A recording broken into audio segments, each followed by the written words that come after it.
So, karibu sana. My name is Catherine Chacha. I'm a lifestyle coach, and I'm so grateful to each and every one of you for coming. I'm gonna be hosting the session, and together with me is Elizabeth Watuego, who is a corporate health and lifestyle coach as well. I'm so blessed to have you ladies come join in. I hope you're going to get some good value on this. Like I said, happy Mother's Day. Um, Being a mother of of three girls, I felt that it's important that we have a session where we can be able to connect with each other. So just before we start, and as we have been waiting for the others to join in, I would urge you to turn on your camera if you're comfortable. If you're not, it's okay. Um, I guess maybe I didn't turn mine on, so maybe you have not seen me. But don't worry, we're going to be having a good session. I think it's good if you just yeah. So perfect. Can you see me now? Yes. Hi, karibu sana. Thank you so much for coming in. Thank you so much for showing up on this session. Gentle reminder, put your mic on, but we'll have a session where we can be able to discuss thereafter. I think our session is going to touch on each and every lady who has just come in, because I believe as women, we are special, and there's something very important that we need to remind ourselves, because most of the time we normally give so much of ourselves, and we forget just how important we are. I don't know if that video spoke to you, but it really touched me, because yeah, as mothers we give so much of ourselves. Yes, so some bits about me. It's good that you know who is talking to you today. My name, as I said, is Catherine Chata. My background is in security. I'm a mother of three. I've been in the security sector for 18 years, and in the wellness industry, I've also been there over a decade. That's 12 years as a life coach. Now, juggling in between my career and in my life, personal life, and my work, I've come to appreciate how important it is to be able to let me just admit those who are joining in. I've come to appreciate how important it is to be able to balance it all out. Yeah, I appreciate you, because I remember there's a time I saw a caption of, how ladies, we have to juggle. Especially when you decide that you want to be a career lady, if you are ambitious, and what does it mean? I come from a background where I know what it means to have very tight schedules, to have very strict orders, to have a lot of things to be done as expected and as it should. But then again, as a mother, you have to show up at home. Your children really expect a whole lot from you. So it doesn't really matter about the titles that you have out there. The moment you get into that house, you are a mom, you're a wife, and like me, there are also demands that we have to keep up with when we are at home, and it's very important that we're able to juggle all this together and still be sane. Hello. For those who are able to join us in the first video, you could see that you could see how demanding it is to be a mom, the person who was doing the video said that this title, we give it director of operations. You're always standing up, you're always meeting the needs of your family. And why self-care enthusiasts? This is where it comes in, why I'm passionate about sharing my message with my fellow women. At some point, I found myself working for more than 10 hours, more than 15 hours at some point, for that is 15 hours a day. And I still had to meet the same similar demands at home. And I remember at some point when I had to work for almost 3 years without a leave. And the toll that it had on me, I was not able to function properly at some point because of the stress and burnout and all that. And that's when I realized how important it is to really be mindful of how you feel. Sometimes women, we don't even share with one another. We tend to think that when you're not, when you're not on top, when you share your vulnerability, when you're vulnerable, let me put it that way, to someone, you feel like you're not keeping up, you feel like you are being down, you feel like you are being overwhelmed and you don't want to share it. And yet all of us, most of us, let me put it that way, if you've not put some mechanisms to help you stay on top of your game, you'll find that you'll be drained. And for me, the message that I have as a self-care enthusiast is to help you improve the quality and pace of your life. Personally, at the moment, I'm really excited to be in team marketing and to have to coach on leadership, on wellness, and all that stuff as a lifestyle coach. And my purpose actually is to help you. Um, my purpose, my passion is to serve the world by inspiring you to take good care of yourself so that you feel good, you feel fabulous, you're always confident, yeah, and you look at your health holistically, not just in one segment, not just in physical health. You look at it in terms of your emotional health, in terms of your mental health. Those are some of the issues that we're going to be discussing along the way, together with my co-host, my guests. Yeah, and we want to show you how you show up in the best version of you. When you're doing when you're working and you're doing the things that you love, the things that you're passionate about, the things that you're good at, when you're working on your strengths and you're working with your strengths, you're really like giving the world the best version of you, because each and every one of us was put here on earth with a purpose. So when so at some point, even all the top I can say all the top athletes, all the top golfers, Tiger Woods, Oprah Winfrey, all these people, they have coaches. So I believe that it's good to have someone who is helping you, someone who's watching for you, someone who is there to help you achieve your goals, achieve your health goals, yeah, whatever that which is important to you. And as your accountability partner, I come to help you, to cheer you on, to tell you that it's okay, whatever pitfalls that you get through, it's okay to be down, but don't be out. Yeah, you still have to find a way to be strong enough to be able to move on and do and continue doing you, giving the world the best version of you. On our lineup for this session today, we are starting our ladies health talk, and we have targeted to address moms and moms to be. And even if there's a guy in this session, don't worry, because I believe you're surrounded by beautiful flowers. I mean, ladies, hello. So this will also be beneficial to you, because of course, if you are living with a lady, a mother, or a daughter, or your child, or your relatives, your aunties, your nieces, you will be able to relate with what I'm talking about today. Yeah. Today we'll be discussing the importance of prioritizing women's health, particularly for moms who often prioritize the health of their family over their own. Yeah.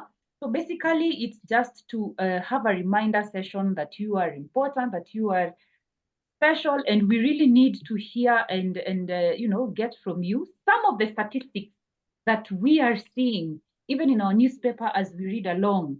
According to Kenya Demographic Health Survey that was done in 2022, 50% of women aged 20 to 49 with more than secondary education are either obese or overweight, compared to 26% of those with no education.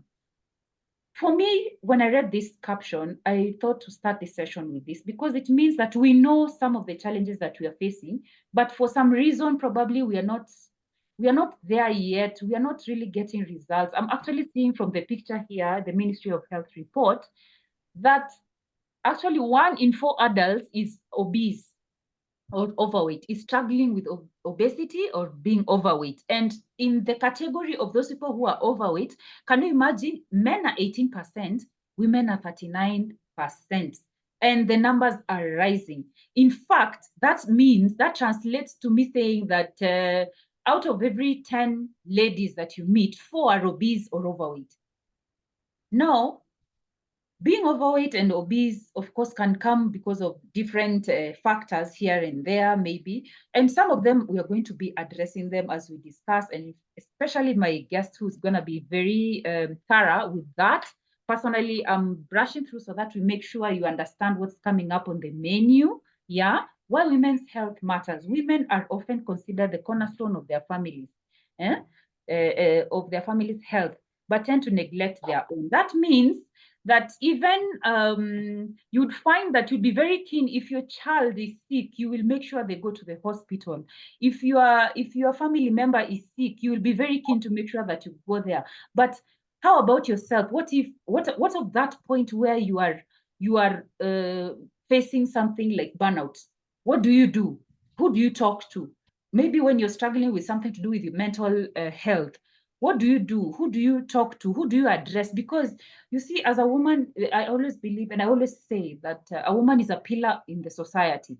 So if you are the pillar at home, and you are the cornerstone at home, and you are there making sure that everything is working out, all the meals are on the table and everyone is well fed, everyone sleeps comfortably, everyone has clean clothes, the environment at home is comfortable, but you are all over the place. When you go to work, you're the person who's making sure even the place is neat, all the things that are on top. You're even going overboard beyond your job description to make sure that everything is running smoothly. But who is taking care of you? Because you cannot give out from an empty cup.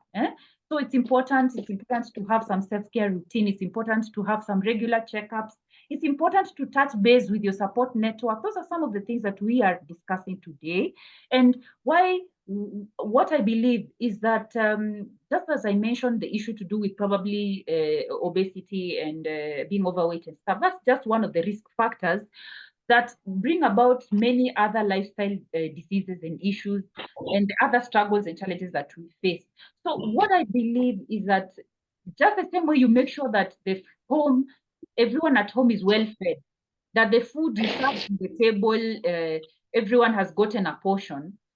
I believe that it's important that you also consider that applying that where it's possible, because I know, trust you me, I know that healthy eating, when we talk about eating healthy, it's not a cheap thing, but we can give our best because we already have statistics, we already have numbers that show how important it is for us to be mindful of what we are putting on our table. Sometimes we do meal planning, yeah, and we try to save time, and what we end up doing may probably even be affecting us, our families as well. So when we talk about maternal health and child well-being, the effect of women's health on their families, that which you're going to serve is directly, of course, affecting the people at home.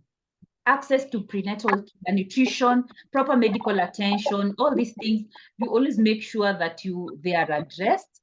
As healthy mothers, you find it's essential for the well-being of your children. When you are healthy, of course, you will always make sure that your child is also healthy and they are also able to get all the things that they need. If you are expectant, if you have a young child, you also make sure they're getting their vaccinations on time. So basically, that's how your health is really connected to the child, especially when it comes to young children. Yeah, that is if when you're expectant and also when you're having a young child, a newborn at home.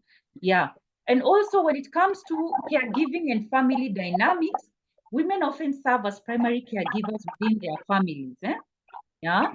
So you tend to the health and well-being of your children, your parents. In fact, what I've come to realize is by the time you're hitting 40, that's when our parents are also starting to have their own challenges.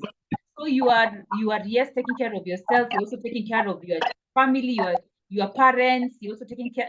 I mean, you are doing a lot, a lot, a lot. So it's really, really important, just as you are dealing with the other family members within your network.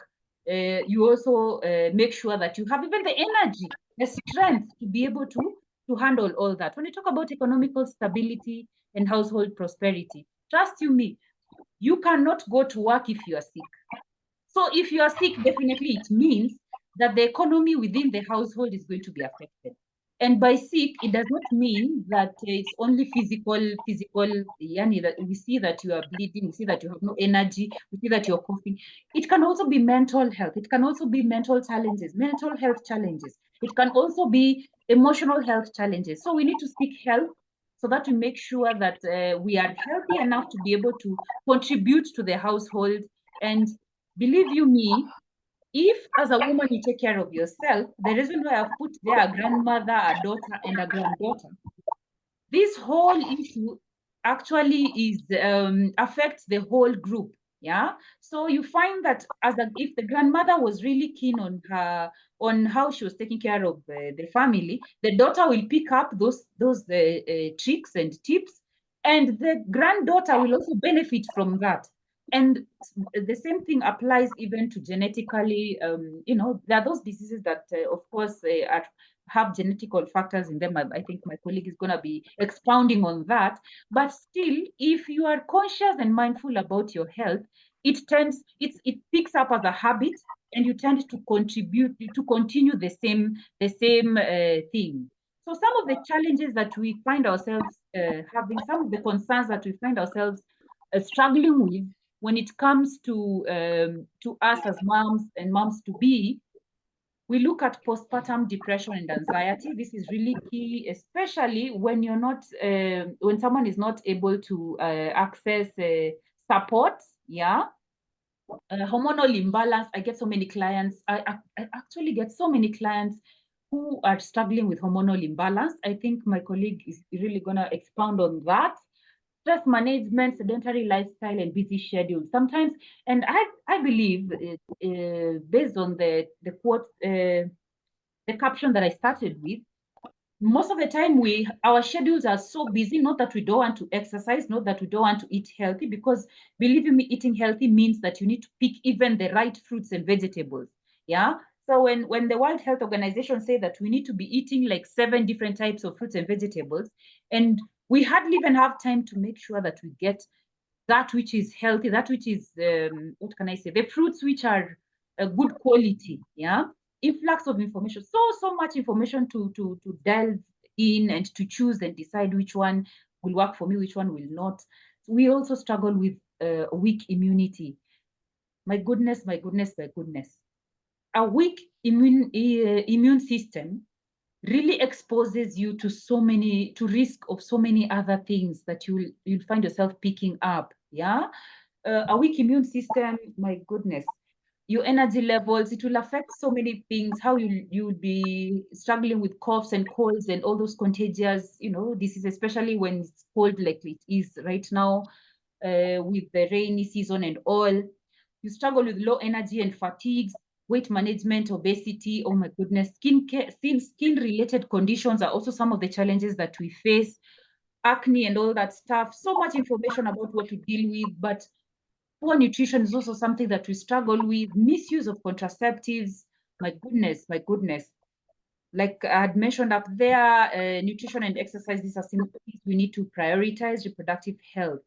Now, I really want to just expound on some of these issues so that you can be able to understand that these are the challenges that we are facing, and probably you need to do something about it. Yeah. And that's why I need you to listen up to the end, because our guest is going to be expounding on all these issues and what we need to do so that we are able to address them. Mental health. May in 1949, May was designated as a month of mental health awareness. As mothers, as women, we struggle with that a lot. Yeah, we struggle with that a lot, and I believe that it's important that we don't shy away from some of these struggles that we are dealing with, and we open up. It doesn't mean that someone is what can I say? It's okay to be vulnerable, to share, to ask for help. Yeah. It's okay. Like I think I've already talked about postpartum mental health, but it's okay to ask for help. For me, I know I look at it that way, because at some point you'll feel anxiety, you'll feel sadness. It's okay to ask for help when there's so much going on and you need help. Maternal mental load, it's very, very important for you to be able to ask for help, get help where you can, delegate where you can. If you have a partner at home, let them understand what struggles you're going through. And for me, I need you to be open enough to understand that when you ask for help, you're being strong, you're not being weak. Okay, because there's also that mom guilt. Yeah, you feel like, no, I should be on top of things, I should be able to handle each and everything. I mean, I can see my sister is doing well, my mother used to do it so well, so flawlessly. Why am I having struggles? No, no, no, no. It's okay to have self-compassion. love yourself enough to take care of yourself. It's okay to feel vulnerable and ask for help. It's okay to ask for counseling. It's okay to ask for support from friends and family and loved ones. And I think those are some of the issues, because when we don't address them, they tend to bring about wounds, which tend to become even more and more, what can I say? They tend to affect us even more. So having that support network, me personally, I have come to appreciate that a lot. Having few close people who are there watching for you and supporting you, because at any point in time, you can find that when it comes to mental health, someone can break down and they need support from family, from friends, not just everyone, but also from counselors, from psychiatrists, depending on how you're feeling and the issues that you're dealing with. When we talk about managing stress and anxiety, I'll have some tips to handle that as well as we move along. If the stress is brought about by work, if the stress is brought about by family, there are some of the tips that I'm going to be sharing as we move along in the presentation. Yes, and I've already mentioned seeking help. Another important thing that I think most of us women don't do. In fact, I remember when I was doing a self-awareness course with the FAMU, I learned that it's very easy for guys to put boundaries, but for us ladies, we always tend to feel like we need to have everything working out for ourselves, and we always want to be the good people. Yeah, you don't want to hurt others. You want to be the super mom. Let me put it that way. But I think it's important to have boundaries, and we'll also expound on that. And don't be stigmatized when it comes to seeking mental health support. Yeah, that is normal and it should be normalized. It should not be made to look like it's such a big deal that it's some big giant that you can't do. No, no. You are special and you are strong enough, and you are empowered, because I believe that when God created all of us, He did give us the gift of life. It's not the alarm that wakes us up. So if we have the gift of life, we are strong enough to be able to pick ourselves up and be able to handle whatever issues that come along. And one of the things that is important for us is to be able to monitor and check and do these regular checkups, so that you're able to address whatever issue that you'll be dealing with as soon as it happens.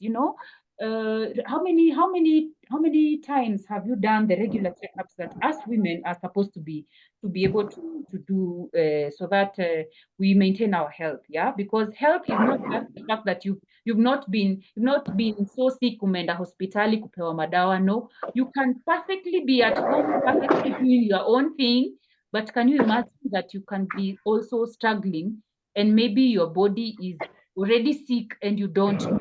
In fact, on this point, I'm sure that my guest is going to be expounding on that more. Like I was saying, that side guilt, that I don't know how many of you have had that session where you're feeling like, I do this self-care thing, I'm just being najifikiria tu sana mi mwenyewe.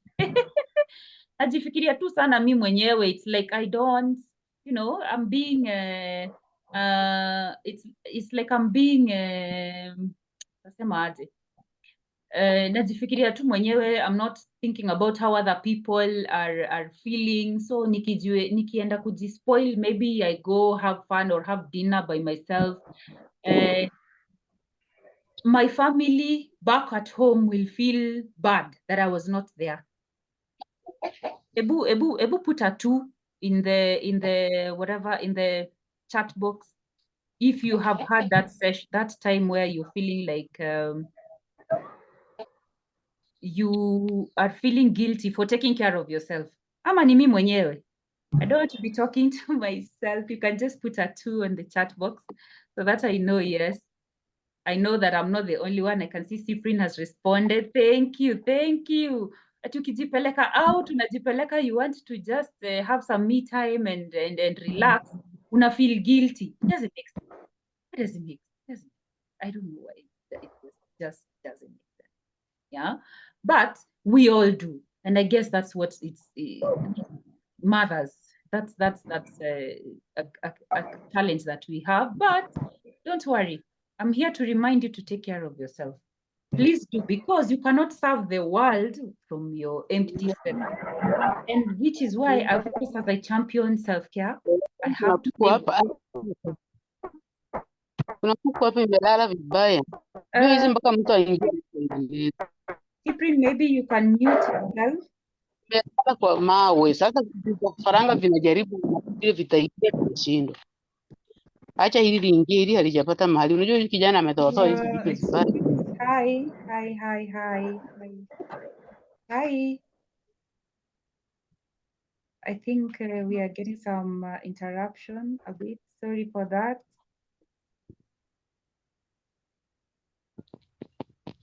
So what is self-care? Self-care is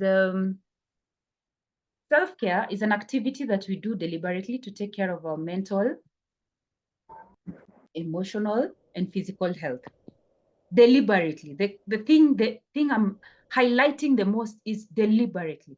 The healthier you are, the better you are able to take care of others in your life. And the better you're able to handle stress and work effectively. So it's not something that you will say that you have to go for the what do people do? What do you do for self-care, by the way? I'm sure self-care is not something that you're hearing from me for the first time. Ebu weka hapo kwa chat box tuone. What do you do for self-care? Maybe I can read them out. What do you do for self-care? Because it's important to just know. It's important to know what other people do for self-care. Abi, I will share with you what I do.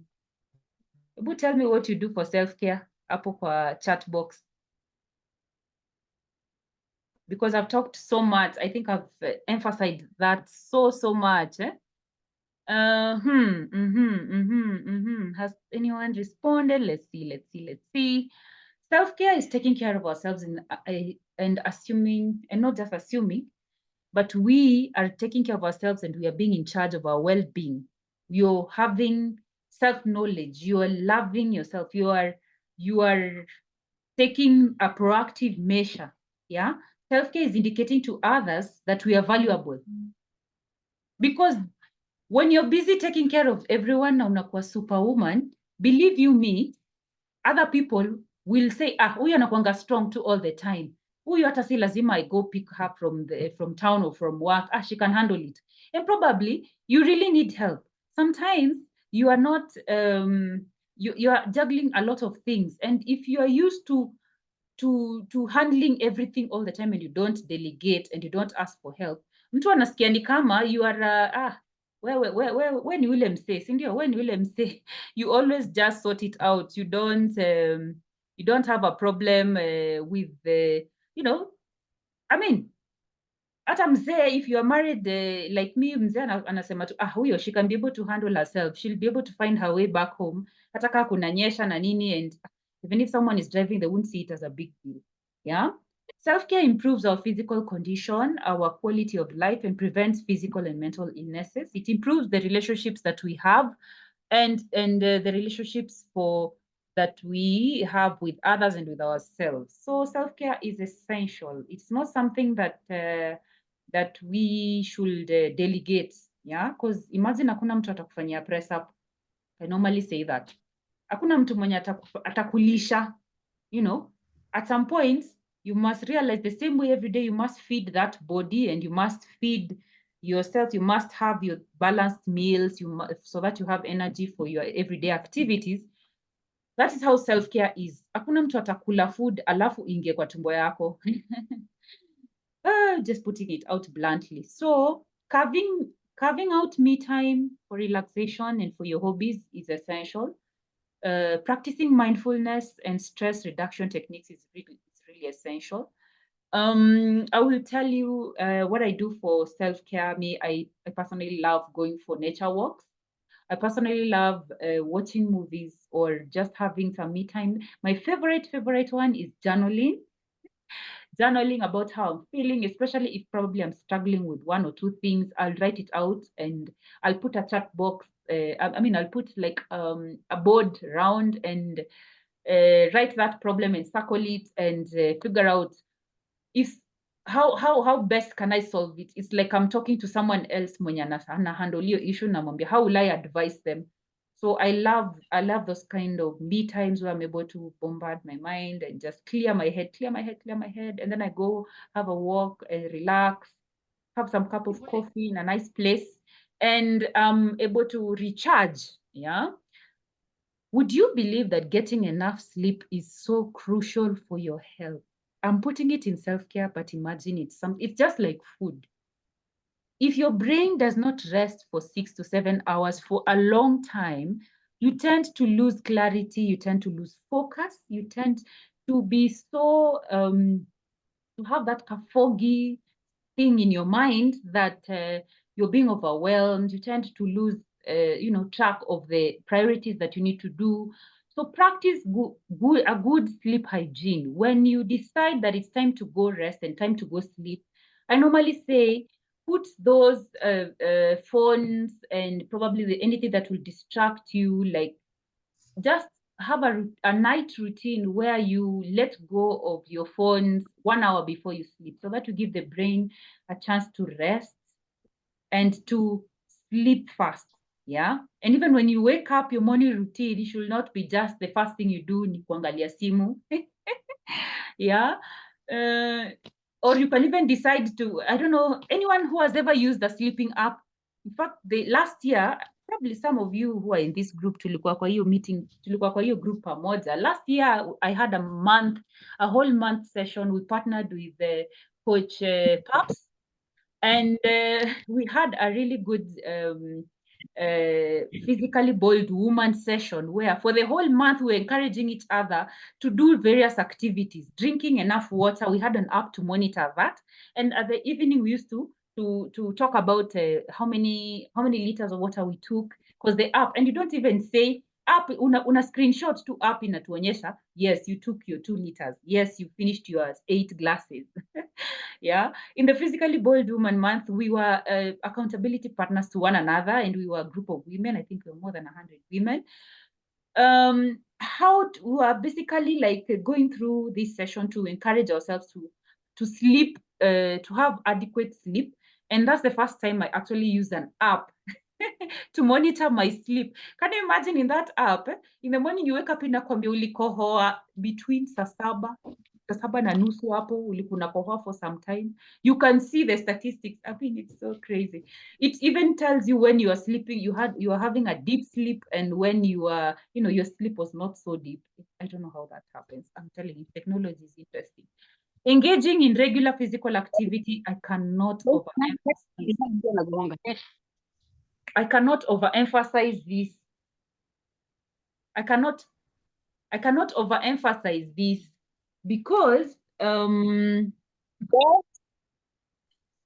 exercise is one thing that we probably neglect, but we really need to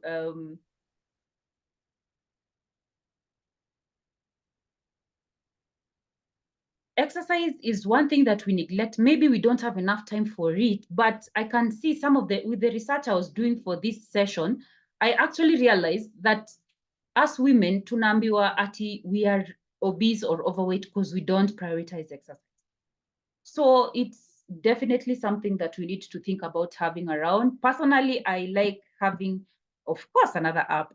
I love running, so I like having an app that monitors my activity, my movements, how many steps I've taken, and I normally do that with those ladies that I'm working with when it comes to weight management and having your BMI in check.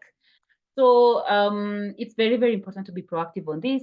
Seeking social support and connecting with other working moms is also important because it helps you to know that you're not alone. You can be able to handle this. Some of the free self-care practices that you can actually do that don't break the bank. Hello, I've talked about taking journaling. I've talked about oh yes, there is even cooking. I mean, if you love cooking, you can try out some new recipes. That one can also be relaxing. Can you imagine even taking a nap during your day is also one way of just having a good rest and relaxing. It's very important. Movies, yeah, mimi niko hapo, having a bubble bath. Oh my God.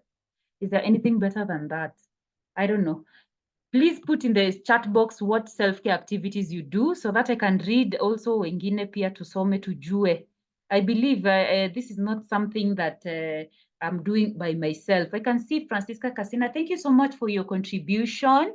Umesema, for me, it's meditating, having a me time and quality enough sleep. Where that way I recharge and tackle my giants. Oh, brilliant, brilliant, brilliant. Thank you so much for sharing. By the way, hey, you'll be surprised. Naweza kuwa na zawadi ya yule mtu ana participate. Hebu participate, you never know. So, balancing responsibilities. Ladies, ladies, ladies. Moms often we face that challenge of saying, I have to do each and everything by myself.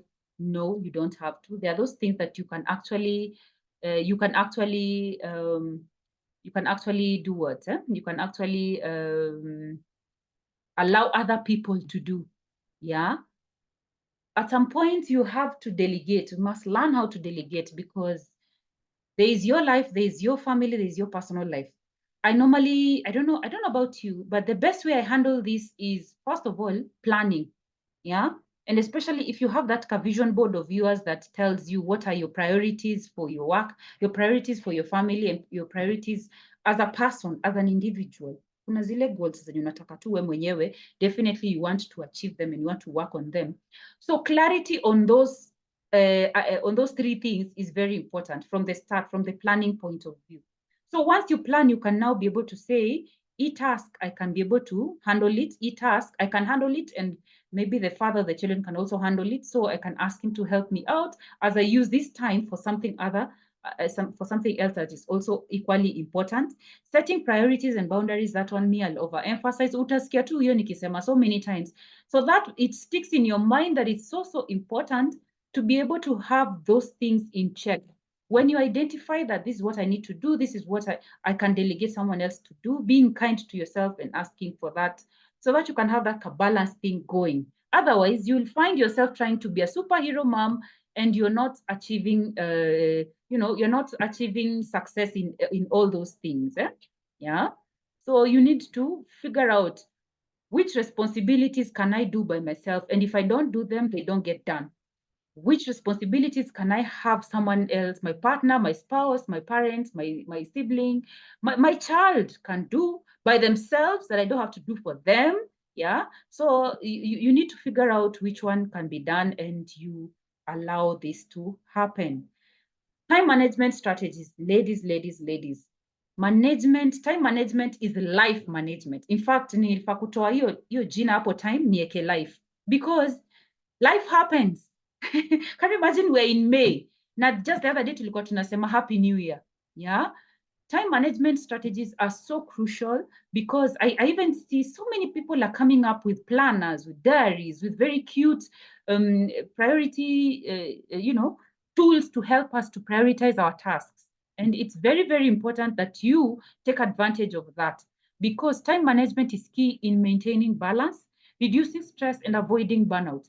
Practical strategies that we can use include prioritizing tasks and breaking them down into manageable chunks. Like I was talking about, when you decide what are your priorities in terms of your life on a weekly basis, then you prioritize, you say, my family this week, this is what you're going to do.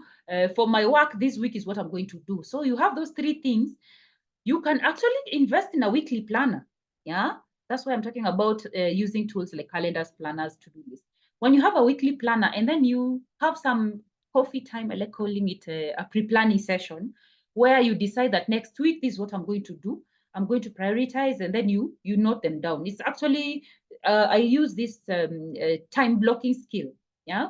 Time blocking. Like you say, on Monday afternoon, I'm going to be working on my email list and my social media strategy, whatever it is.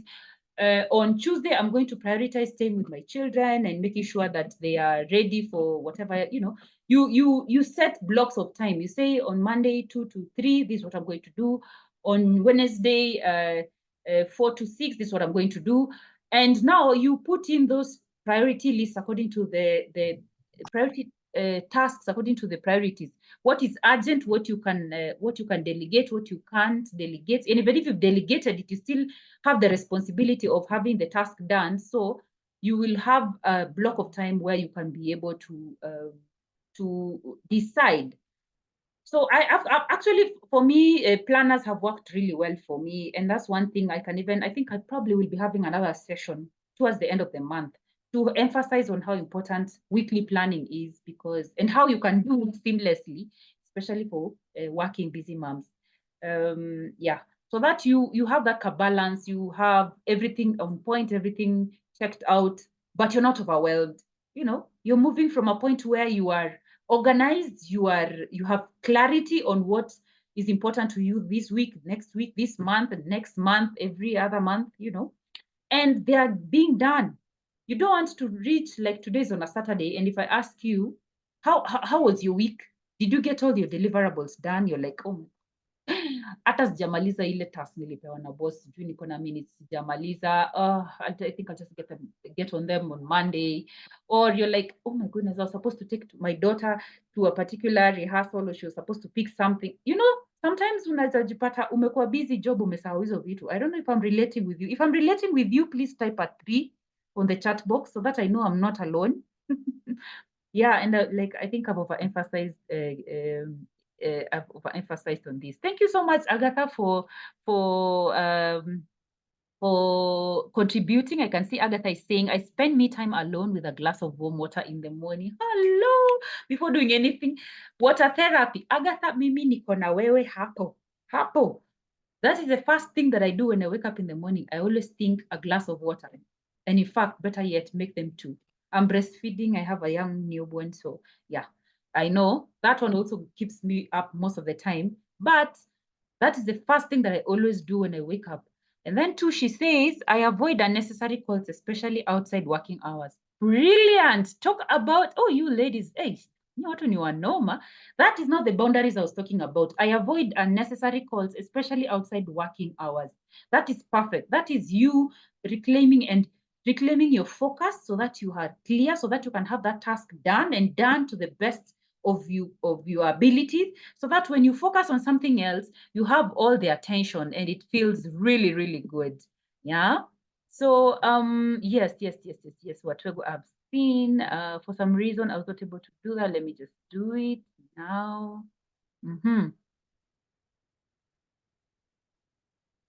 Yes, so I'm just about to take a break and hand over to to our guest speaker of the day to be able to clarify more on this. So as I wind up, I think I've overemphasized, I've already talked about this. One thing maybe I probably will not have mentioned is when you discuss with your employers about those boundaries. Imagine you are expectant and you have at some point to negotiate for time so that you are able to you're able to hand over to your you're able to hand over to your children. I don't know, what can you see on my screen? I'm trying to make my guest. I'm trying to allow my guest to be a host so that she can take over. Good. Setting boundaries for work balance. Let me just finish with this slide and then we can be able to catch up. Setting boundaries is crucial for maintaining work-life balance and establishing clear boundaries between work and personal life, such as designating specific work hours and sticking to them. I think that's what Agatha meant when she said she doesn't receive personal calls during work hours. Brilliant, brilliant. I believe that we are resonating. Creating a dedicated workspace at home to separate work from family. That is if you're working from home. And even if you're not working from home, sometimes you will be bringing work back at home. So you designate a space where when you get there, you even tell your family, hey, family, in the next, like what I've just done. Like right now, I'm having this session at home. I've just informed my family that for the next 1-2 hours, kindly help me with the little one. And then so that I can be able to concentrate and work and serve you by giving you this presentation today. Limit work-related communications outside of designated hours, that one we just talked about, and discussing with your colleagues, discussing with the employer, discussing with your family, how best you can be able to, balance some of these things out. So I'm going to play a video. I think there are those who have joined us and probably they did not see what we watched in the start of the session. As my host, also prepares herself to join in. Let's see. Let's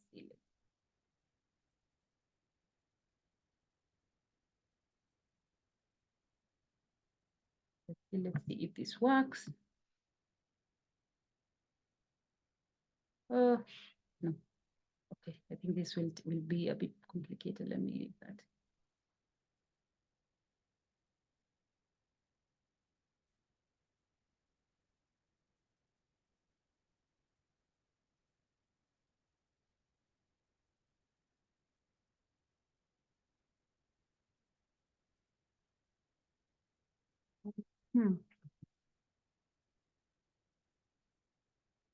So are we together? Are we together? Are we getting any value from this?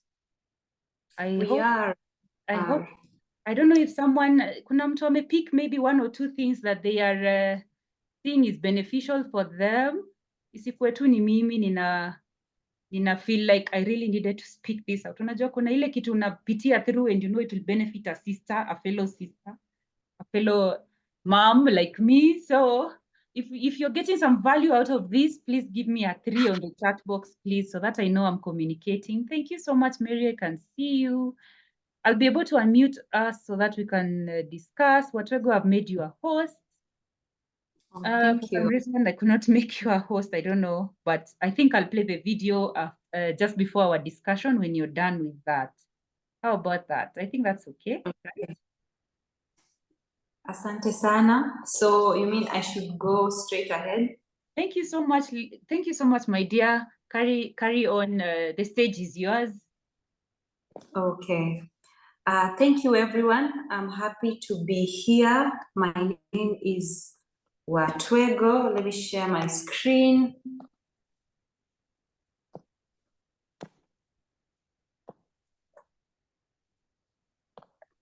Hope you are doing well this evening. It's a great honor for you guys to give us your time so that we can speak with you and share various things. So my name is Elizabeth Watwego Daniel. Hope you can see my screen, everyone. Brilliant. I can see your screen. I can read hapo, corporate health and wellness coach. Thank you so much. Asante sana. Asante sana. So that is me, Watwego. My background is in health and particularly I have a Bachelor of Science in Nursing, and I love that science part of it because it gives me the freedom to delve into the topics of today of health and wellness. What I do, as you can see, is corporate health and wellness coaching. I'm really passionate about helping people know how to promote their health, know how to prevent disease by living a lifestyle, because right now, you know, most of the diseases that we are having are what we call lifestyle related diseases. So I enjoy, it's my passion, it's my mission to equip people with the right education to protect themselves and their loved ones from illnesses way before they even occur. So that is me. And so we'll go straight ahead into what is health. So what is health? Many people think till when I am healthy, as long as I'm just walking, but maybe you have some stress, maybe you have some baggage. I'm healthy, but maybe you're suffering with migraines. What the World Health Organization says health is it is a state of complete physical, mental, and social well-being. Let me repeat again, complete, not 90%, not 65%, but complete physical. Many of us focus on the physical aspect of it, the body, maybe the head, maybe the tummy, something is aching. Then we consider that I am unwell or I am well. But we're talking about another important aspect of health, which is the mental side of health. And my wonderful co-host, Catherine, started out by talking about women. We are celebrating women because tomorrow is Mother's Day. I know we might be having some gentlemen in the audience, and thank you for joining and showing support to the women in your lives. And when we talk about mental health, we know many mothers have so many responsibilities, especially in our African context. You know, with the gender roles, A mother takes care of the home, takes care of the kids, takes care of the husband, it takes care of the community. In their workplace, there are so many responsibilities. So that could actually maybe impact a woman's mental wellness. Then there's the social well-being. My co-host has talked about boundaries in the workplace. How is your social wellness? With your colleagues, with friends, with family, how is it? So health is that complete, being in that state of complete physical, mental, and social well-being, and not merely an absence of disease or infirmity. So not just having an absence of disease or infirmity. We look at all those three aspects of health. So I've talked about this slide already, the woman's power, all the roles and the responsibilities that she has to take care of herself and the people in her family. So because our focus today is mental health, we'll see there is women's health. We are looking at mental, her physical health, her emotional health, reproductive health. We're seeing cancer, we're seeing health promotion, gynecology issues, that is under reproductive issues. So that will be our focus for this second session of our discussion. I'm giving significance to mental health and women because May is Mental Wellness Month. May also happens to be the Nurses Month, and it's actually Nurses Week, so you are having a nurse present to you. But let's focus on mental health and how mental health impacts women. Now, the statistics are showing that 70% of mental illnesses are more prevalent in women than men. 70%. So could that be from all the responsibilities that a woman is feeling they're weighing on her? Possibly. Another thing is women are 2 times more likely to have generalized anxiety disorder. Women are anxious, afraid, timid, they have low self-esteem issues. Many of us face those issues. And then the common conditions in women we can see on the right side is generalized anxiety disorder, perinatal depression, eating disorders, bulimia, anorexia, where someone is eating and then they are vomiting it all out, they are vomiting because they're having all that body dysmorphic disorder. They're worried, what will people look at me? What will they think? Maybe I'm too fat, maybe I'm too thin. So they're having all those psychological issues. We have postpartum depression. Some mothers, motherhood is a beautiful gift, but some women, even during their pregnancy, on the later days or months, or after the delivery itself, suffer postpartum depression. And that can really change a woman's psychological makeup, her confidence, or even her ability to do her activities and work. So when we talk about health, as women here, or as partners to women, men that are here, we need to ensure that we support our women. We need to ensure that we give them support, encouragement. And as for the women, we need to ensure we are having that healthy, supportive system and cut off anything that is toxic and have the boundaries to ensure our mental health and wellness. Is everyone with me? Am I loud and clear? Very loud and clear. We can hear you, my dear. Let me see some fire emojis. Fire emojis, please. Thank you. So let me go back to my slides. Today's focus, of course, are non-communicable diseases. The reason why I put this emphasis on non-communicable diseases is because now this is a global pandemic. It's worse than even COVID because it's killing far many people than COVID ever did. COVID, which was a communicable disease. Right now, because of the lifestyle change, because of globalization, because of industrialization, we are seeing a rise of what we call lifestyle diseases. And we call them lifestyle diseases because most of their factors, most of the risk factors and causes come from our lifestyle choices. Now, another thing about these non-communicable diseases that we really need to urge people as health practitioners particularly is because these diseases are they're chronic. They have far much worse economic impact, because when one person has been diagnosed with maybe hypertension, diabetes, cancers, even the management, the financial impact these diseases have, it's enormous on families. The treatment of this or management of these diseases is very costly. Now we are pushing universal health coverage, but we really need to get to the root cause, which is primary health care, where we need to ensure we are cutting these diseases from the root, ensuring that they do not proceed to be these maladies that we have. Now, an example of the major classes of non-communicable diseases are these 5, which are lung diseases. For example, here we find people who have chronic obstructive pulmonary disease, which is caused by smoking. And when we talk smoking, it's not just you who smokes. You could say, me, I'm not smoking. But if you're exposed to someone who smokes, you are a passive smoker. And scientifically, a passive smoker suffers far much more effects than even the smoker themselves. So we really have to be careful. Then there's cancer. Cancer has grown so much. Now, I think anyone in our audience, you know someone who has cancer, maybe a relative who has had cancer, maybe a friend. I am sure each and every one of us can find someone in our circle who has had to go through cancer, maybe who even passed on due to cancer. We're having cardiovascular diseases. These are the leading of all the non-communicable diseases. This is the leading cause of deaths in the world. Under cardiovascular diseases, there are many groups. There are coronary artery diseases. We have atherosclerosis, where there's hardening of the arteries. We have high blood pressure.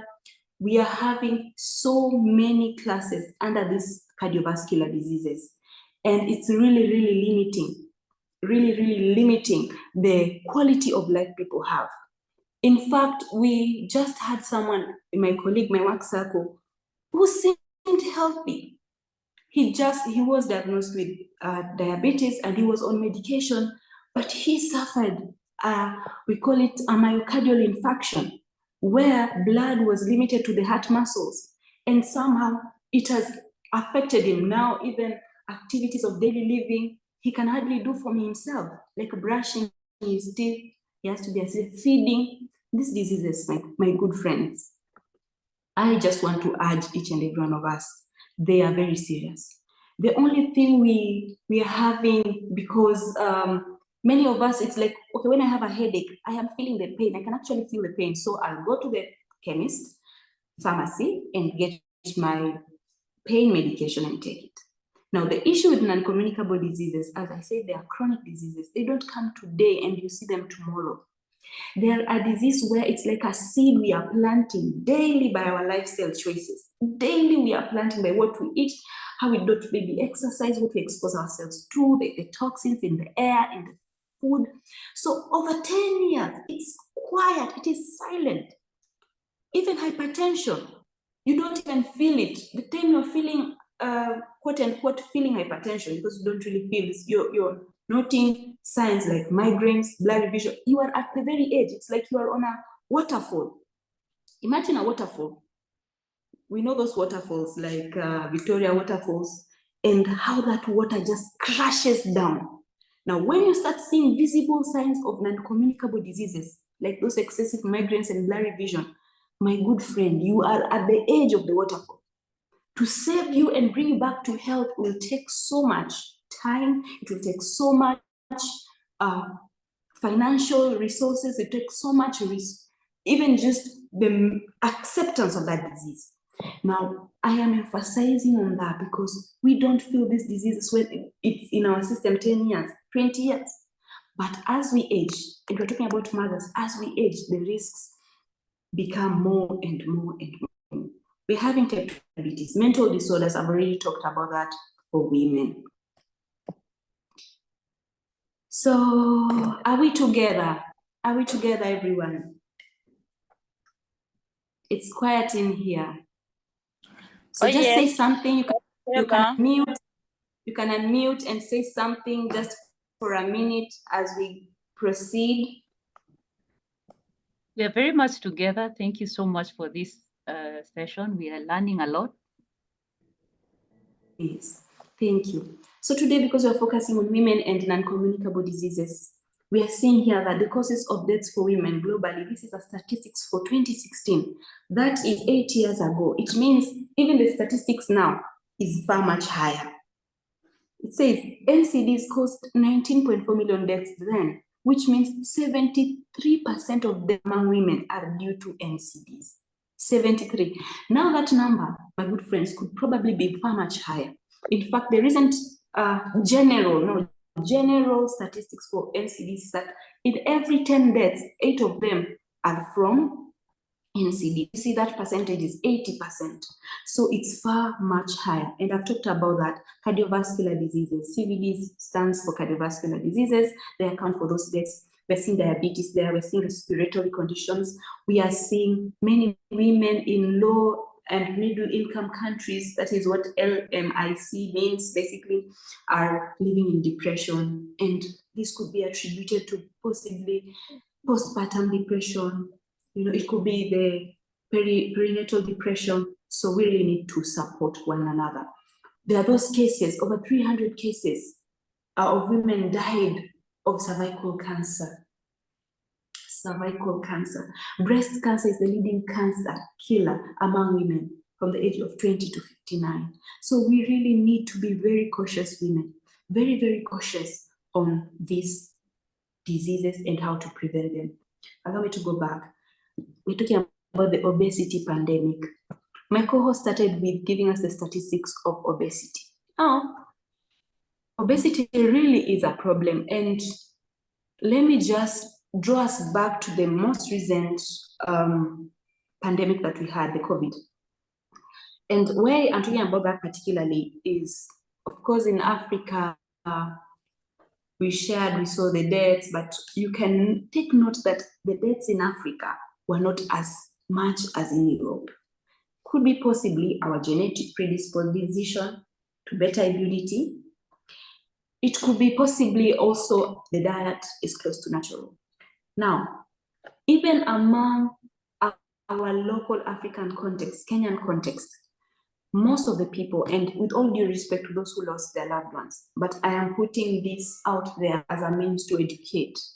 Not a means to body shame, but a means to educate. Because people, if we are not willing to receive education or correction, then we are not really willing to change. So this is constructive education as I'm sharing this. During the COVID pandemic, some of the statistics that we received, not just in Africa, Kenya, even in abroad, Western, particularly USA, where there are many, many deaths, in China, is that most of the people that suffered the fatalities, it wasn't just the COVID. There were other comorbidities. So basically, by comorbidity means another disease, maybe cardiovascular, diabetes. So they had something else. The obese people, those who are overweight, they're the ones who suffered the most. The people who had kawaida COVID, I personally could say I got COVID, but it happened like a flu. I lost my sense of taste, my sense of smell, I lost it. So I went through that, but it shook me, gave me a fever for a day, but I went on with my work. But the people who suffered the most are the people who had other illnesses, the people who are overweight. So when we talk about obesity, it's not really about body just it's body shaming. No, it's because there are so many risks that are associated with being overweight, with being obese, that the people with a normal weight do not really suffer from. So I'm putting that out there to ensure that we take care of our weight, we take care of our bodies. And on weight, because here we are seeing a lady possibly closing her trousers, and there's a lot of visceral fat. So this visceral fat, the fat around the waist area, is really, really crucial in causing many effects. One being, it causes insulin resistance. So your body is not responding well to the insulin. Insulin is the hormone that regulates the blood sugar. So before someone gets to type 2 diabetes, they will go through a phase of insulin resistant. Your body is producing insulin, but the fat cells are inhibiting the ability of the cells to take that insulin and use that sugar. So we really need to be very careful. So for our ladies, let's ensure that our waist circumference is less than 31.5 inches, which is 80 centimeters. So after this, hopefully take a tape measure and measure your waist circumference. It really is an important parameter. The BMI is also a very important parameter. Allow me to proceed. Any questions as we move forward?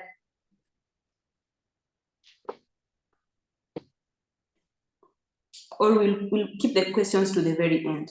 So now here we are seeing the causes of non-communicable diseases. We are seeing the underlying determinants there. We talked about globalization, urbanization.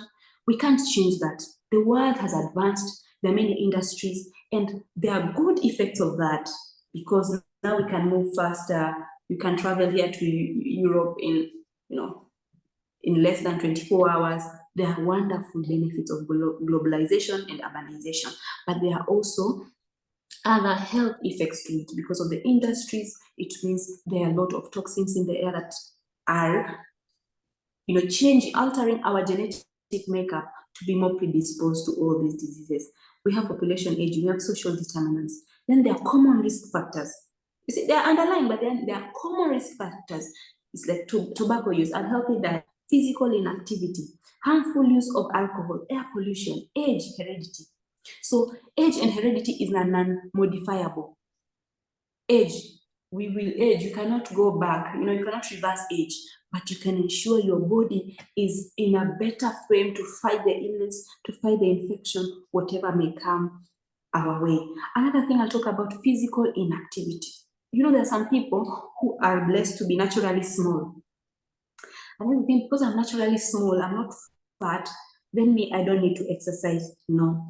Research has also shown that the person who is overweight that exercises outlives the person that is thin that does not exercise.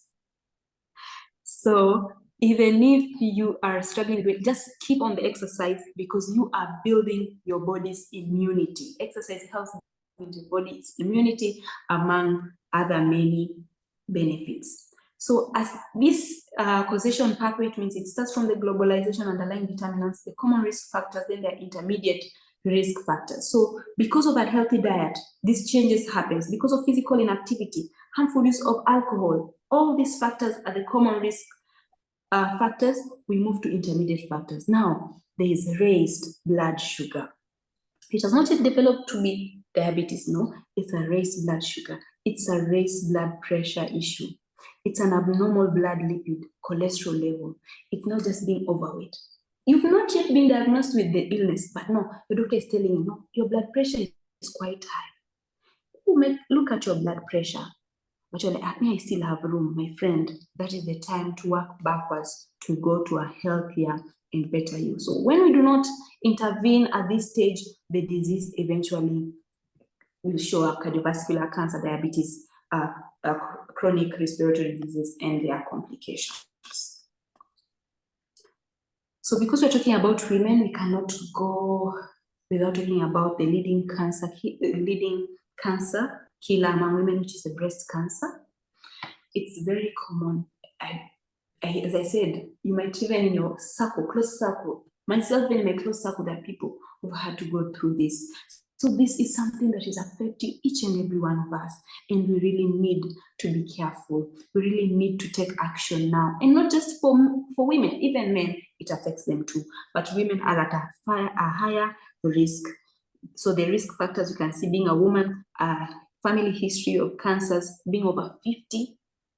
So mothers here being over 50, we have to be careful. We have to, maybe here, all of us here, you may be having a mother, an aunt, someone you love, whether genetic or by work association.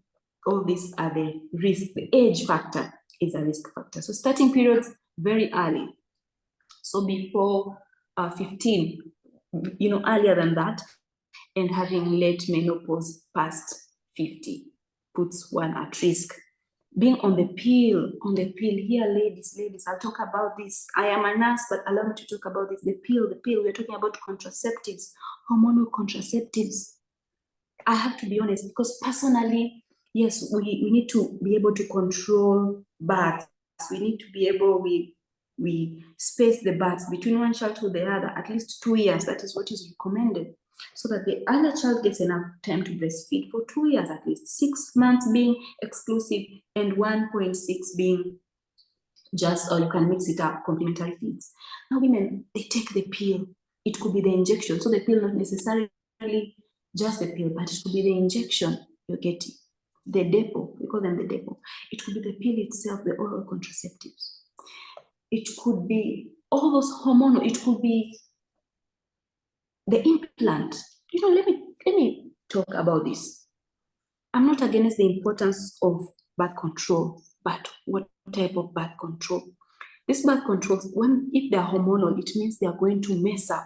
Taking them for long, 10 years, 5 years, 7 years, they're going to mess up the hormones of a woman.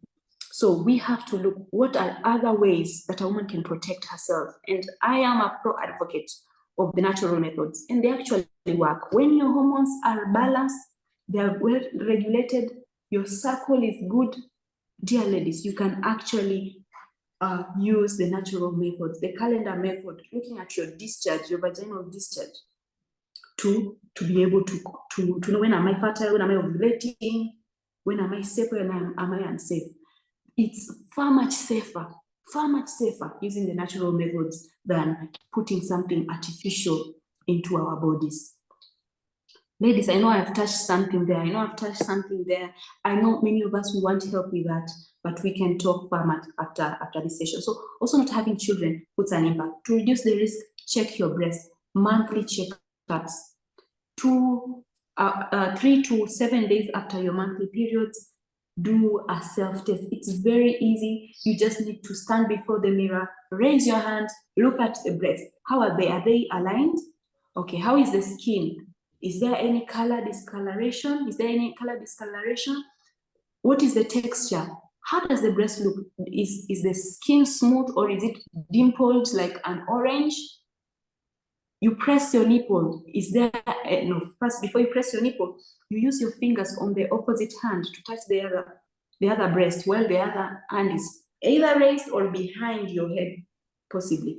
When you go round, you massage round using your fingers.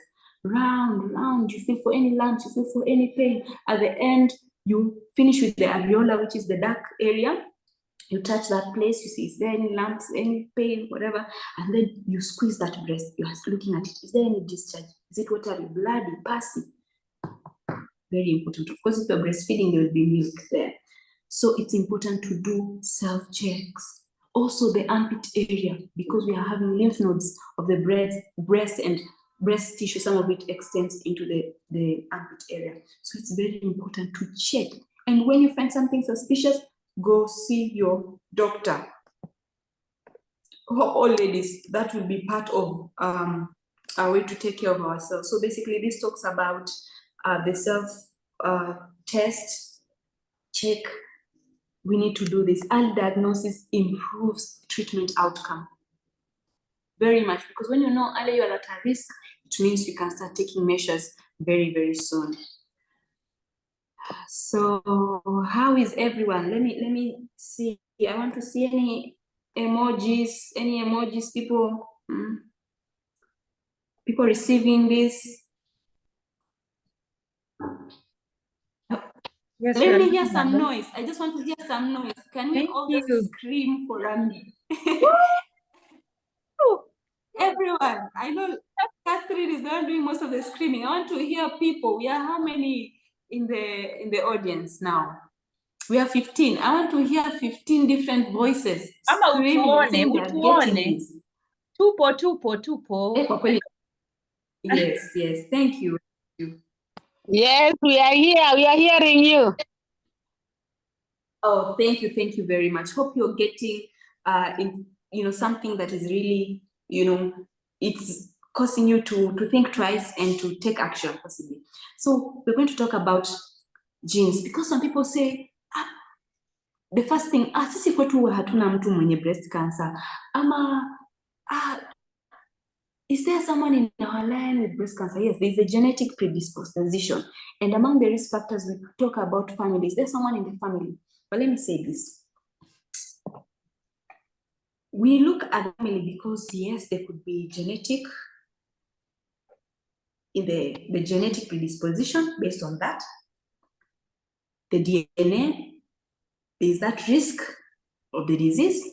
But another thing, please note, if you're coming from a family, it means all of you in that family most times are exposed to the same lifestyle. Is it not true? If you're in a household, a father, mother, wherever you're living together, you'll eat the same food, because our behavior is most times with the people around us, you'll have the same behaviors, maybe drinking, or if someone is smoking, all of you are passive smokers. So the family and genetic, especially if it is close family, most times is because we're exposed to the same surrounding as our families. Meaning, it's not even that it is coming from the genetic, but it is coming from this environmental determinants that are the same for each and every one of us in that family.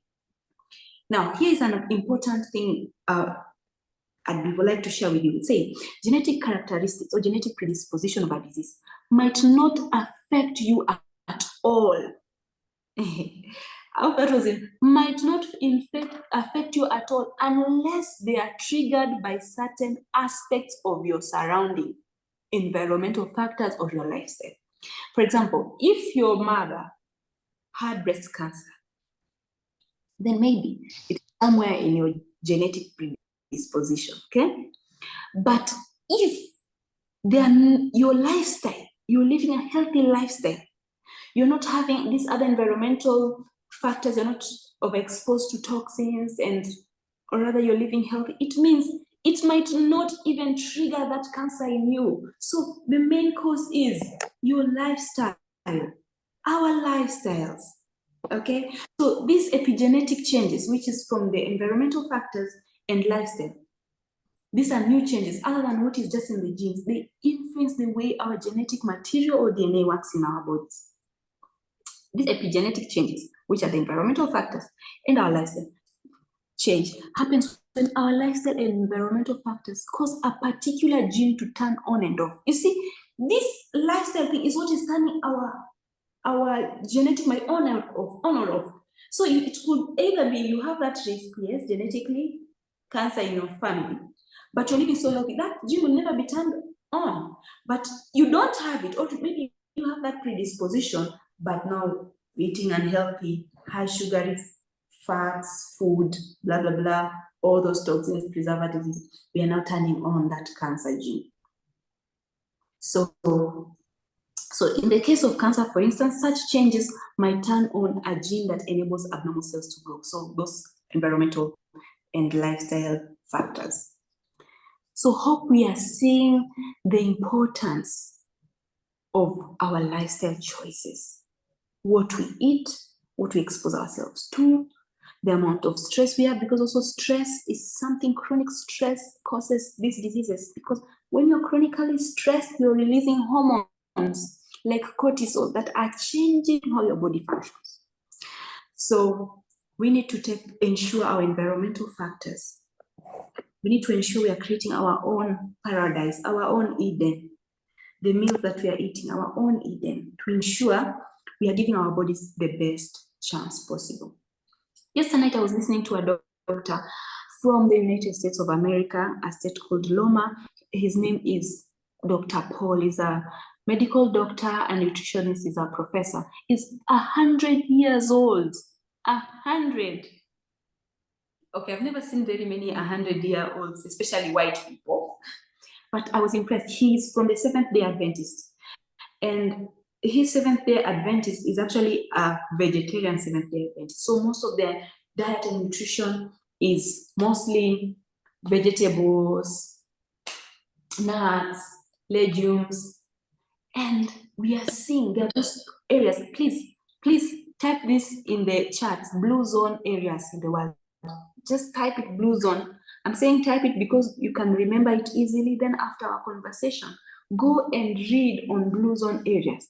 These are places in the world that have high population, high elderly people living longer in these areas. There's that place, Loma, Loa in America. It's a Seventh-day community. They're eating mostly greens and healthy eating, and that sense of community and support and love. We have one in Greece, we have Okinawa in Japan, we have a place in Italy. So let's go and check those areas and look and emulate the lifestyles of those people, if it's so please. So now I'll proceed to common women health problems. I really want to take a very short time. I know women, we have many responsibilities, but I'll give it the attention it deserves and the emphasis it deserves.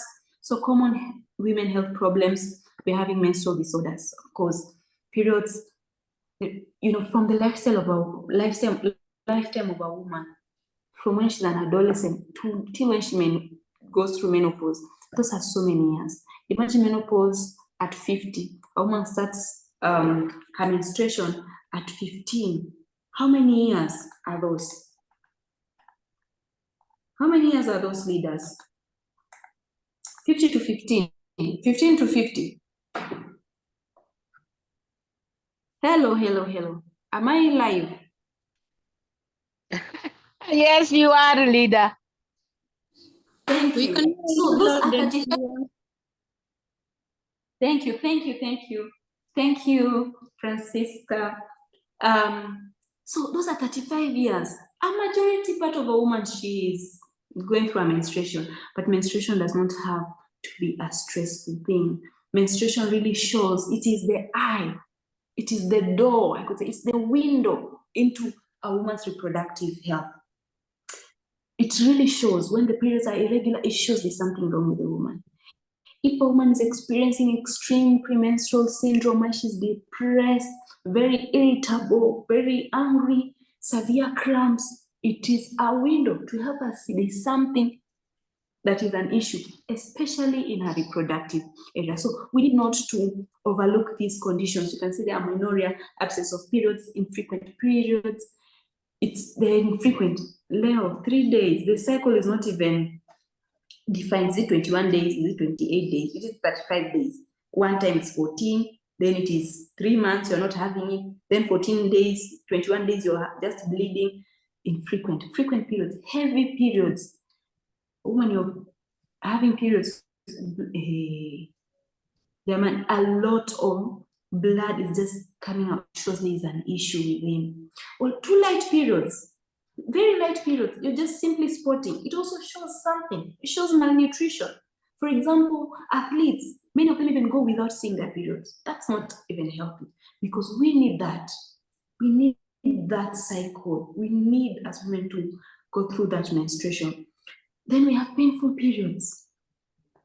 A woman totally incapacitated to do anything during that time. We need to take a look at that. Absence of ovulation. The people who don't even ovulate, particularly some people who are having polycystic ovarian syndrome, because that egg does not even mature. So it's just staying in the ovaries.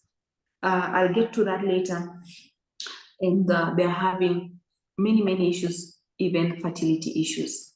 Then we're having here what we call endometriosis. Endometriosis. I think you've heard of this. If you're from Kenya, you might have heard there are celebrities that, you know, publicly shared their journey. I came across that Njambi, I might be wrong, she's the one, Njambi, the comedian. Then we have Seje. Even there's a crowd fund that is going around to help her raise the money for surgery for endometriosis, because it's costing nearly over, I had this is 4 million, 12 million. It's quite a lot. So endometriosis is something that really people are becoming more and more aware, and I want the people here to be very aware of what endometriosis is. So basically, the uterus, here as you can see, there's a uterus, that nice pink triangle, the uterus. So the lining of the uterus is what we call endometrium. So during the monthly cycle, it builds up in different stages, and then it sheds off as blood, which is the periods. Now, that endometrium, when it grows in areas other than the inner part of the uterine lining, it grows up there, you're seeing on top of the uterus, the dark areas. You see dark areas? That is basically endometrial tissue in areas other than the uterus itself. So that condition is what we call endometriosis. It's where the tissue, the endometrium tissue, the lining of the uterus grows outside the uterus, particularly in the ovaries, fallopian tubes, and pelvic lining. Now, what happens when someone suffers with on endometrium is that they will experience chronic pelvic pain, painful periods. Now, this is not just like the normal periods, painful, extremely painful. Someone becoming totally debilitated, bedridden. We can give them even the highest forms of analgesia like morphine. Codeine is not working because the pain is too much. Pain during intercourse ought to be enjoyed, but it is painful. It is painful. Fertility problems. Because when this thing is growing even on the ovaries, it's even blocking. It could even be blocking the transport of that ovum, the egg, to the uterus, through the fallopian tubes for it to be fertilized and to the uterus to be implanted. So those are the causes. So the causes can be genetic, but we talked about also genetic. We said genetic, if we are not giving ourselves the opportunity to turn off those genes that we are predisposed to by proper lifestyle, proper nutrition, then possibly catch with us. Another cause is retrograde menstruation, where there's reverse menstruation. So as the blood is coming out, some blood is going back.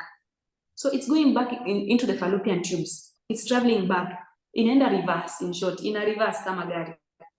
So that blood could be carrying some endometrial cells, and those cells, they get to those areas and they attach themselves and they grow because a cell, it's living. And then some certain surgeries, particularly surgeries to the pelvis, could also have an impact in causing endometrial tissue, transferring that endometrial cells into other areas where it grows.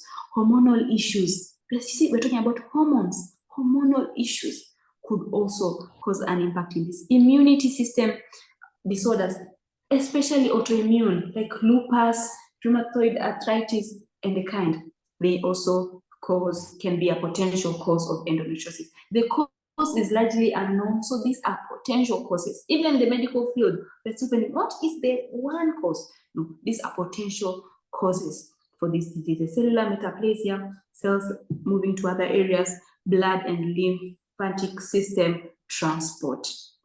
Then we are having uterine fibroids. These are common reproductive issues that are really limiting the quality of life of women, causing them to have, like infertility issues with their periods, issues with pain.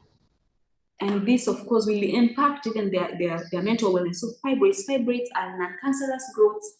So they occur in the uterine, as you can see there. You see all these lumps? Sometimes these lumps can be big. This example is so small. You could even find a fibroid removed that is even as big as 1 kg, 2 kgs from the uterus. Someone could even be thinking they are pregnant. Their stomach may bulge, but it's that fibroid, imekua. So it shows that there are issues. There are issues in the reproductive system. So small fibroids often don't need treatment, but they need to be managed so that they do not grow. But large fibroids can be treated by medication and surgery. And when we talk surgery, let me stress on this part, surgery, medication. When we're giving medication to correct these issues or surgery, I always come back to my clients, to my patients. I ask them, are we dealing with the root cause? Because we can do surgery today, and after 3 years, we are doing another surgery. Because we never dealt with the root cause.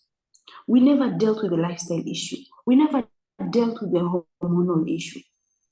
Okay? So we really have to be careful about that. Then hormonal imbalance. Hormonal imbalance, we're seeing all these things up. Periods, irregular periods, is due to hormonal imbalance. A woman experiencing this type of thing, hormonal imbalance. Then this thing is causing them to have more hormonal imbalance. So it is not a one-way thing. Our body is a system. It is interconnected. One thing is causing another thing, and that thing that is caused worsens the thing that caused it. So it is a loop. You see, it's a loop that gets worse and worse and worse. So what are hormones? Let's start with that. Hormones are chemicals messengers. We need hormones. Our body's operations from digestion, sleep, our appetite, mood, metabolism, reproduction depends on hormones. We need hormones. So they are spread throughout our body, and our body gives us the hormones whenever we need it. For example, your glucose is high, your body instructs an organ, the pancreas, release insulin to lower that blood glucose. Then the blood glucose is lowered by insulin. Then the insulin production is limited. The body tells your pancreas, the work has been done. Do not release any more insulin. It's interconnected. You are hungry and your body is wondering, this person is hungry and they have no plan of eating. What can I do? Your body releases another hormone called the glucagon. It goes to the source of glucose in your body, converts that glucose into now blood sugar. That's how our system works. It's called the endocrine system, the system that balances all these hormones. So there are many types of hormones. Here's an example for women. We have the sex hormones, estrogen and progesterone. There are many intermediaries before we get to the estrogen. We have estradiol. It's all in the chemical makeup of the hormones. Then we have stress hormones like cortisol, dopamine. We have adrenal hormones, like we have thyroid hormones. We have metabolic hormones like insulin, glucagon. So here, the last point you see, hormonal imbalance is #1 risk for breast cancer. Hormonal imbalance. Mimi hormones zangu hazikongo vizuri.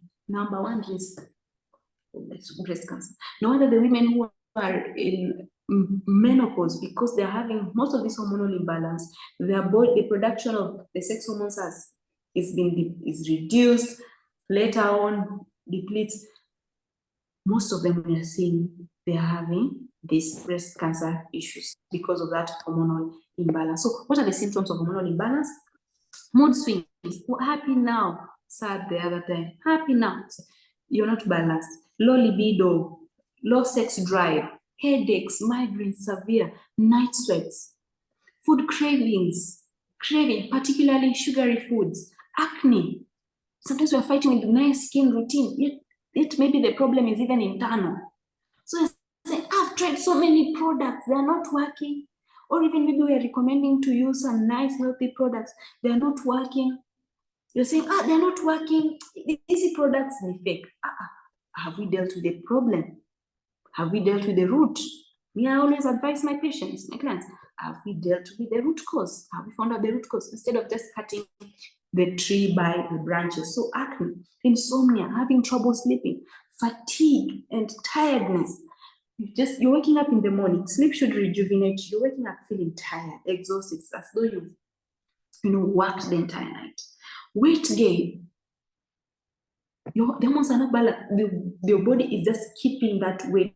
For example, if someone is suffering from hypothyroidism, they have less of thyroid hormones, they struggle with weight gain. Polycystic ovarian disease, for example, also causes people to have weight gain. So you could be struggling with diet plans, and at the end we'll share about how we can help you with these conditions, how we can help with hormonal imbalance. But sometimes if we don't deal with the root cause, if we don't deal with that, you could be wondering, nimejaribu meal plans, nimejaribu intermittent fasting, nimejaribu nini. It's not changing because the hormonal imbalance is still there. And at the end of this session, we will share with you how you can help correct that and help your body to be in a better state to help itself. So one minute before I run through the causes of hormonal imbalance, please may I hear some noise? Some noise. Tupo, tunaelewa, tunashukuru, tunasoma. Nasoma? Thank you Yes. very much. So I'll just run through these causes of hormonal imbalance, which most of them is coming from toxins. Toxins can be one internal, but toxins can also be external. So as you're seeing the causes of hormonal imbalance, put in your mind toxins. Let that word keep running. So you're having chronic stress. Stress is a toxin. Even the Bible itself says when the heart, it says, Like when you're stressed, I'm paraphrasing, even the bones hurt. Yani kuna kuwaga na hiyo verse. Like happiness is even medicine, and sadness is a disease. So chronic stress, it's a toxin because you're causing your body to release all these stress hormones, cortisol. It's causing your body to be in a constant fight or flight mode. Unajua tunakuwa na fight na flight. Fight na flight ni pale ambapo, for example, unaona simba ama unaona nyoka, and you will run, my friend. You'll even jump on top of the roof. That is the fight and flight, and we need that. We need that for protection, hunting. We need that in getting our food. We need that drive when we are working hard, and then we have the rest. The rest when we are digesting, when we are relaxing, the body is at rest. Now, when you're constantly in stress, it means your body is in overdrive. It's just releasing isoma, adrenaline, cortisol, and those things should not be there continuously. Ndio maana unapata hata kuna mtu they're small bodied, but due to all the stress they are presenting as people who are, you know, a little bit bigger. Like their high blood pressure is high. Unamuuliza shida nini, unakulaje? Unasikia kwenye kula ni kama anakula organic, anakula chakula mzuri, lakini what is the problem? I'm very stressed. Nina stress na debt, nina stress na landlord, nina stress na kazi. So that is a toxin. So we need to deal with co-host leaders. Obesity leads to hormonal imbalance, diabetes, medications like steroids, tumors, cancers, genetics also predisposes us. Poor diet, lacking essential vitamins and minerals. Why? Because vitamins and minerals, while these things are very small and sometimes we overlook them, they are very, very important in the metabolism. They're very, very important in the formation of hormones.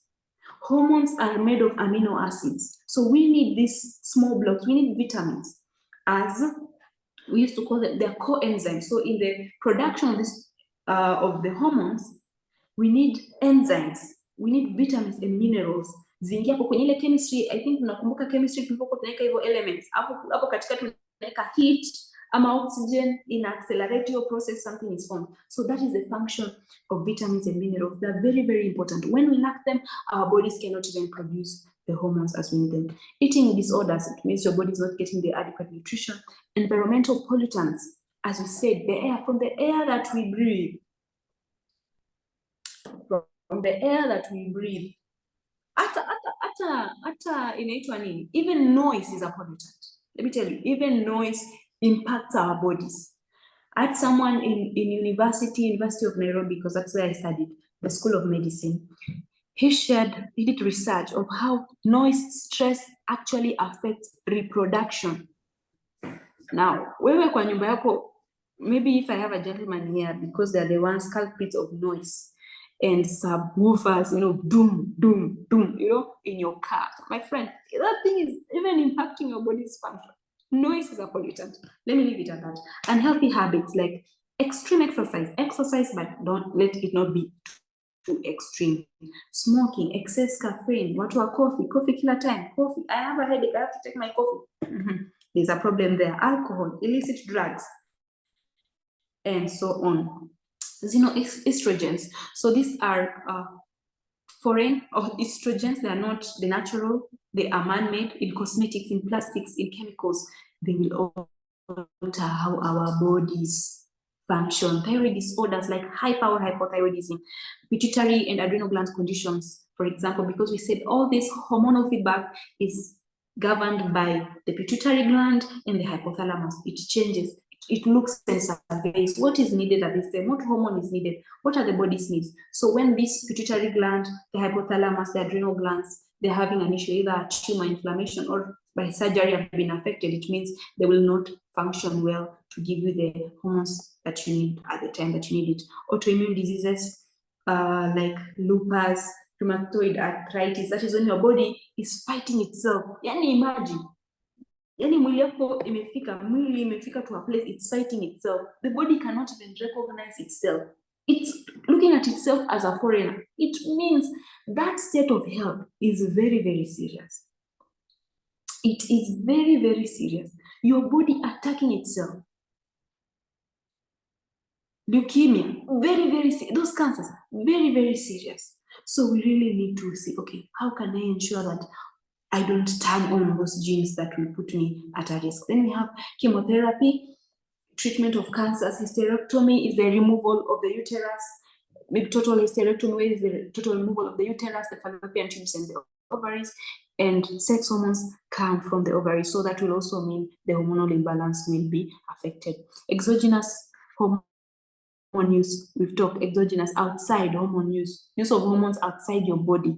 Other hormones that are artificial, like birth control, hormone replacement therapy, and bioidentical hormones. So all those cause hormonal imbalance. More, kuna zingine ni physiological. When a woman goes through pregnancy, breastfeeding, or menopause, it means the body's hormones is not the same. So there are extra needs that that woman has. A woman who is pregnant has extra needs that a woman who is not pregnant needs.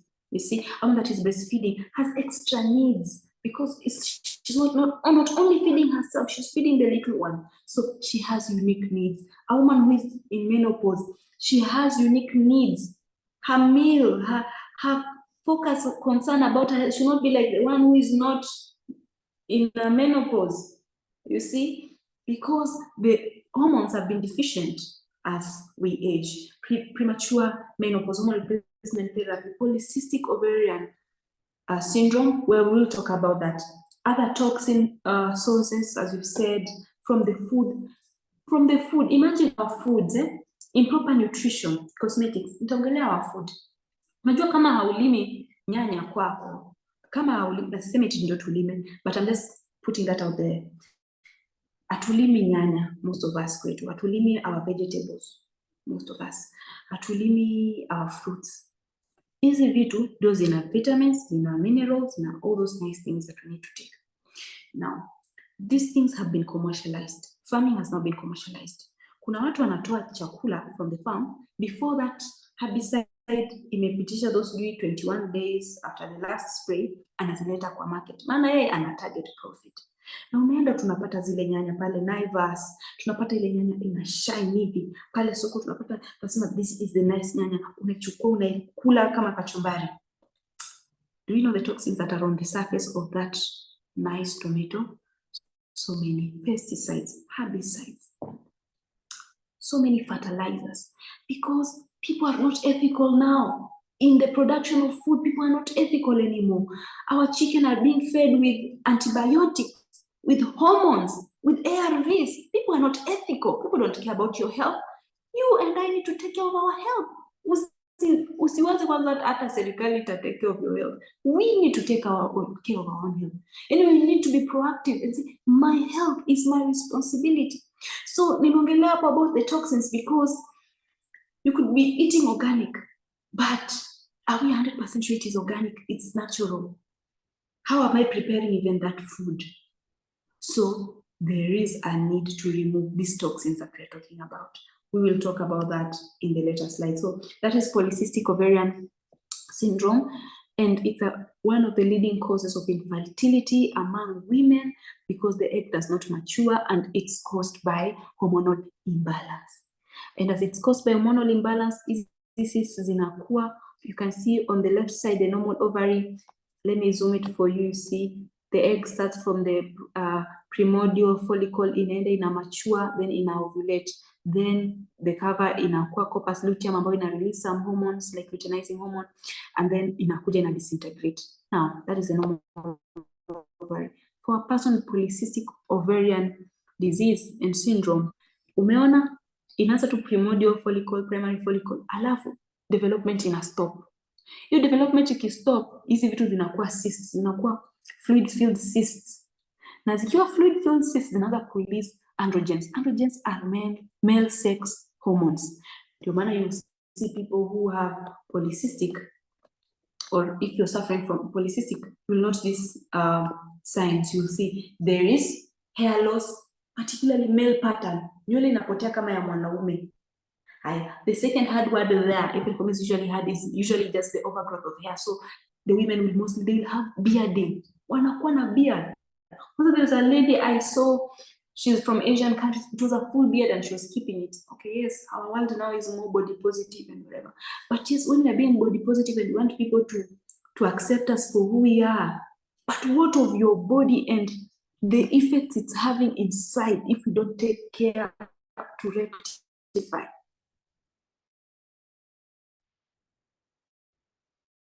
You know?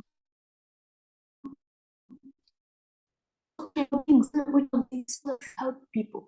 Where this is, I need to be telling me, I need to watch my weight. When a nurse is telling me, or whatever health practitioner, I need to watch my. It's not, they're not body shaming you. When someone's telling you need to reduce or you need to eat well, your weight is so low, you are malnourished, you're underweight. It's not body shaming. We need to take that positively because these things really, they are that window of what is happening inside of us. So polycystic ovarian syndrome is leading in infertility, overweight, inability to lose weight. You're not losing weight well because the hormones are not balanced. Fatigue, overly fatigue. Testosterone levels I've talked about. Fatigue.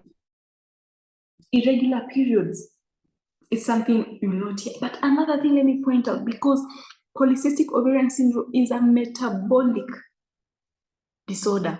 It means people have a high risk for developing insulin resistance that will later lead to type 2 diabetes. So it's something, let's not take it lightly. Let's move. Then menopause, the needs of a woman in menopause are different as the hormones reduce.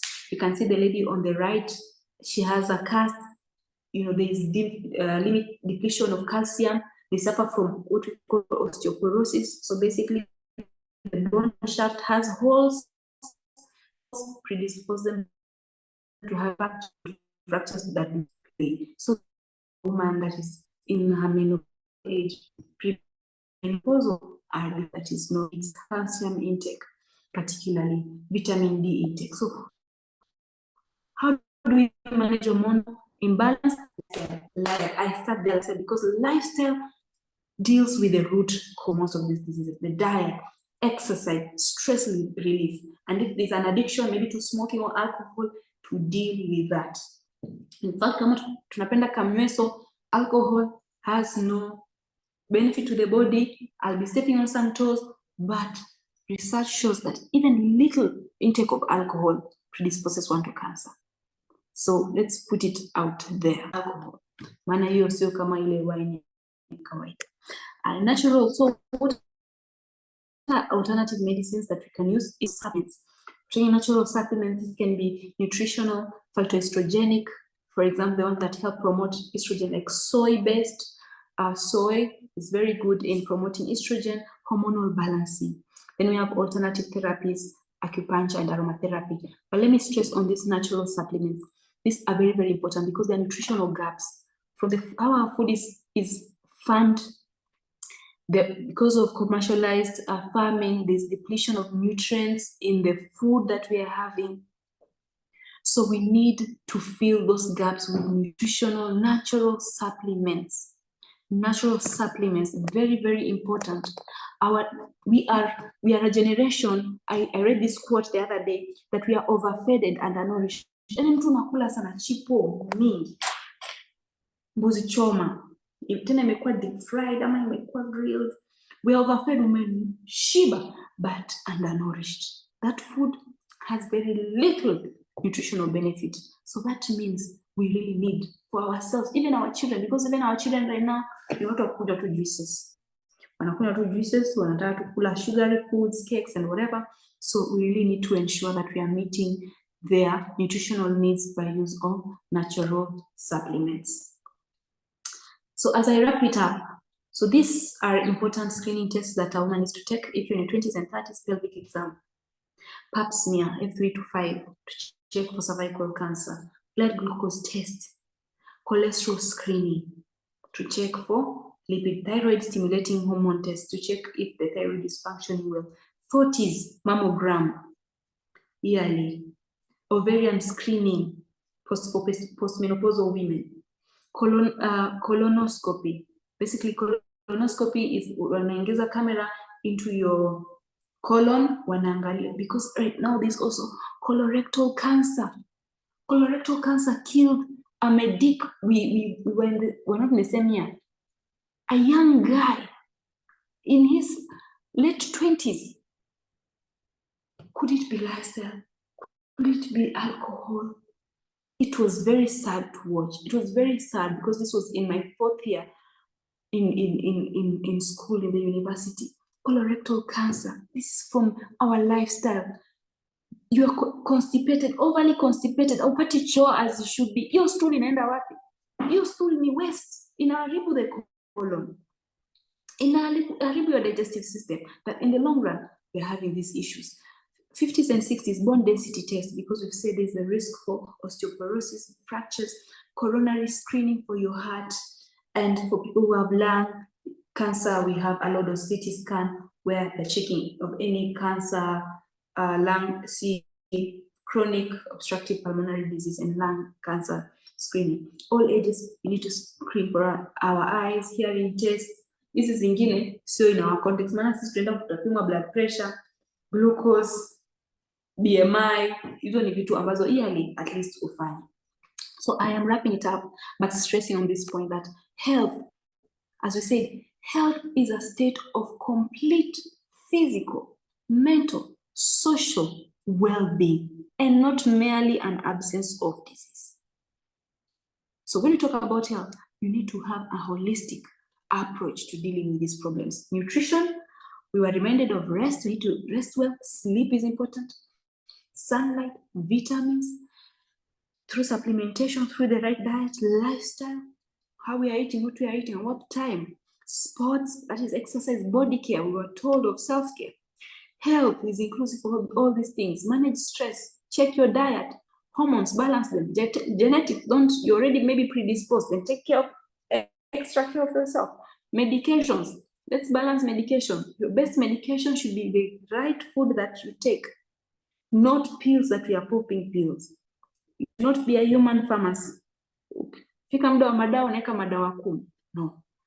Supplementation, exercise, dealing with toxins, ensuring your digestive system works well, and getting enough sleep. So I'm about to pass the baton to Kate to finish this up, and we are ensuring for you as a woman or a man that is here, your emotional wellness, your physical wellness, your spiritual wellness. Even spirituality, please, are very important. But occupation, where you're working, no toxic workplaces, no toxic colleagues, cutting them off. Social wellness, relationships that you're having, whether family or friends. Environmental wellness, are you living in a place that is safe and that is healthy for you? Intellectual wellness, are you learning? Are you open to learning? Are you open to growth? So I will end right there. And pass it to Kate. Thank you So so let me much. stop share. Thank you Yes. so much, Elizabeth. I mean, I didn't realize that the issues to do with women's health is so diverse and really so deep and enriching. And I really appreciate the time that you have taken to be so thorough in your presentation.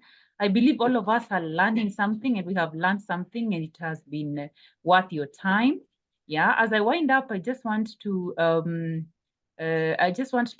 wrap up by sharing one small thing. Just let me know if you can be able to see my screen, Elizabeth. Yes. Yes. So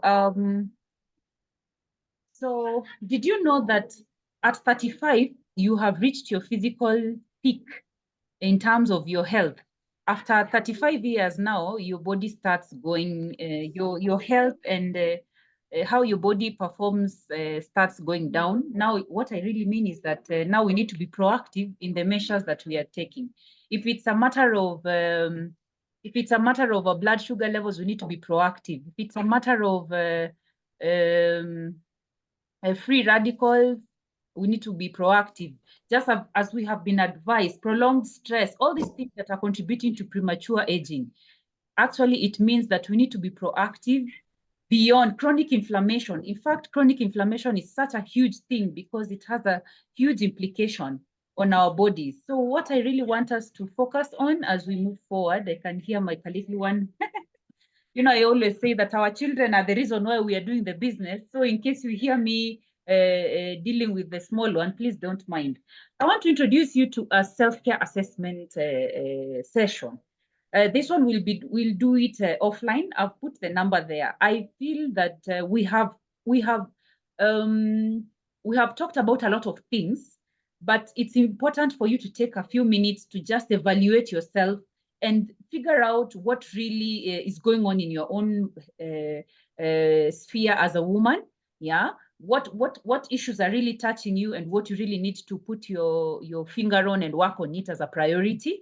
So I like my mentor normally says, Robin Sharma, with better awareness, you make better choices so that you get better results.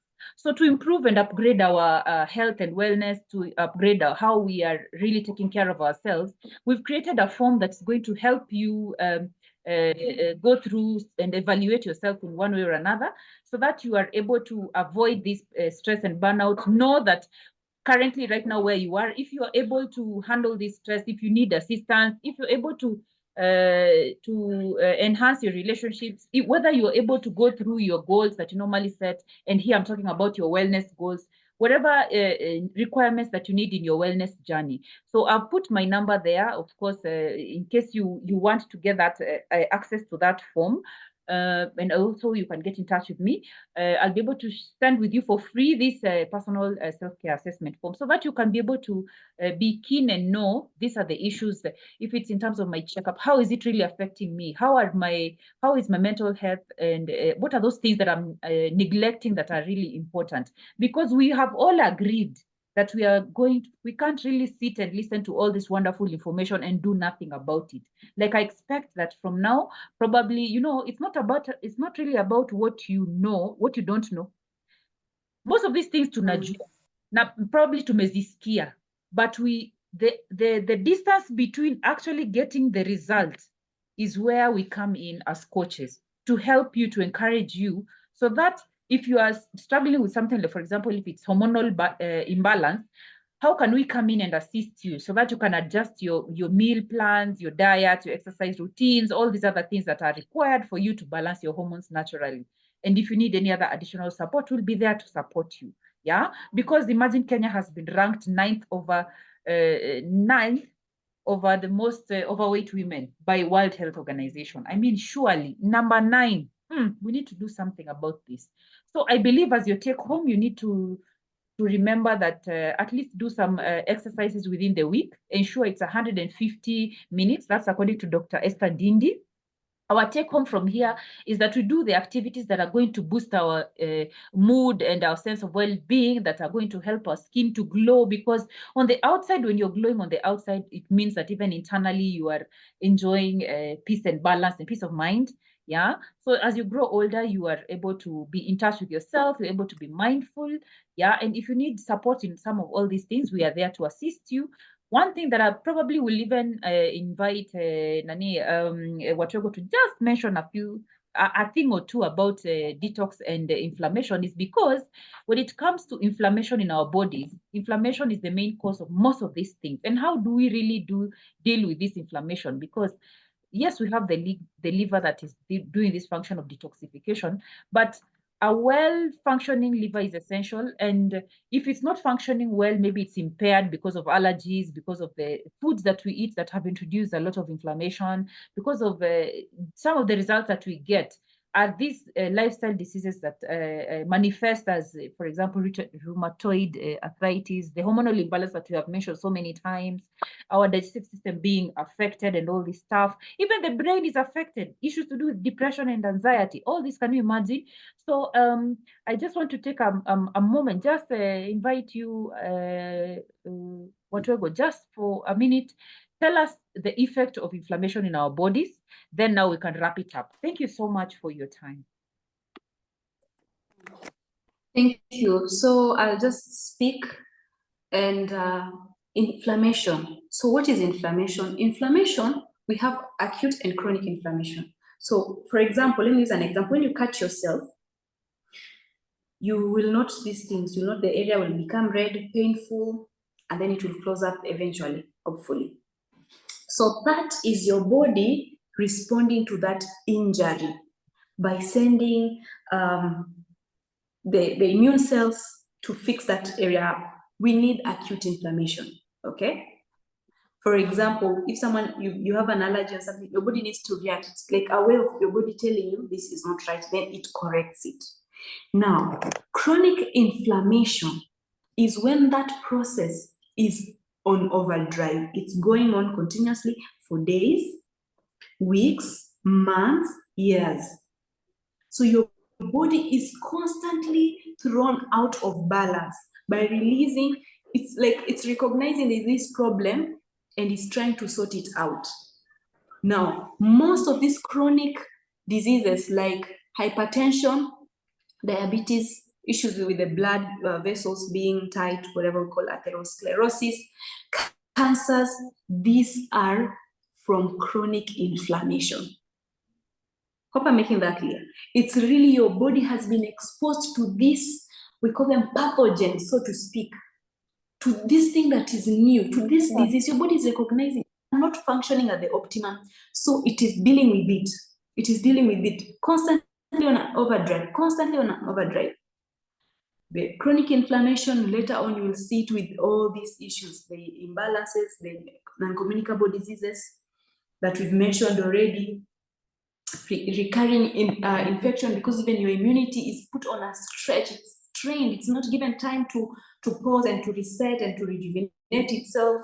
So that's why people have issues even with their, we call it inflammatory bowel disease, inflammation of the gut because of the foods that we eat, because of all these toxins, inflammation of the gut. These toxins, I'll share a short slide.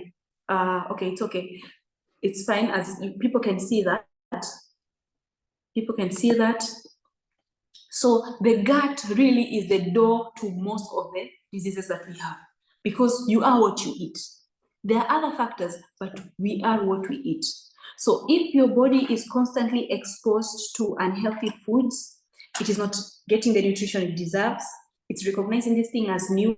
Your body is now reacting through inflammation. It's taking long, it's taking days. Now you are having issues with digestive issues like gut. You're passing stool eleweki, loose stool, you're having pain. Maybe there's some foods you're taking and then your body is reacting. That shows inflammation of the gut. So here, as you can see, there's a healthy digestive support pack. The first thing you can see there is Forever Aloe Vera Gel. Let me just share 2-3 facts about aloe vera gel. Now, aloe veras, there are 300 varieties of aloe veras in the world. Of those 300, there are only 5 varieties that have been known to have nutritional benefits. Now, of those 5 varieties, there's only one variety, only one that is edible. The other ones can be used for maybe topical use, but there's only one variety that is edible, which is called the Aloe barbensis miller. Now, what the Aloe barbensis miller or that particular aloe vera does is that it helps cleanse the gut. Most diseases, we say, most diseases start from the gut. If you follow holistic teachers, holistic health practitioners, they say most of our diseases start in the gut. Diabetes starts in the gut, hypertension starts in the gut. Now, why in the gut? Now you can see here, I hope you can see my screen.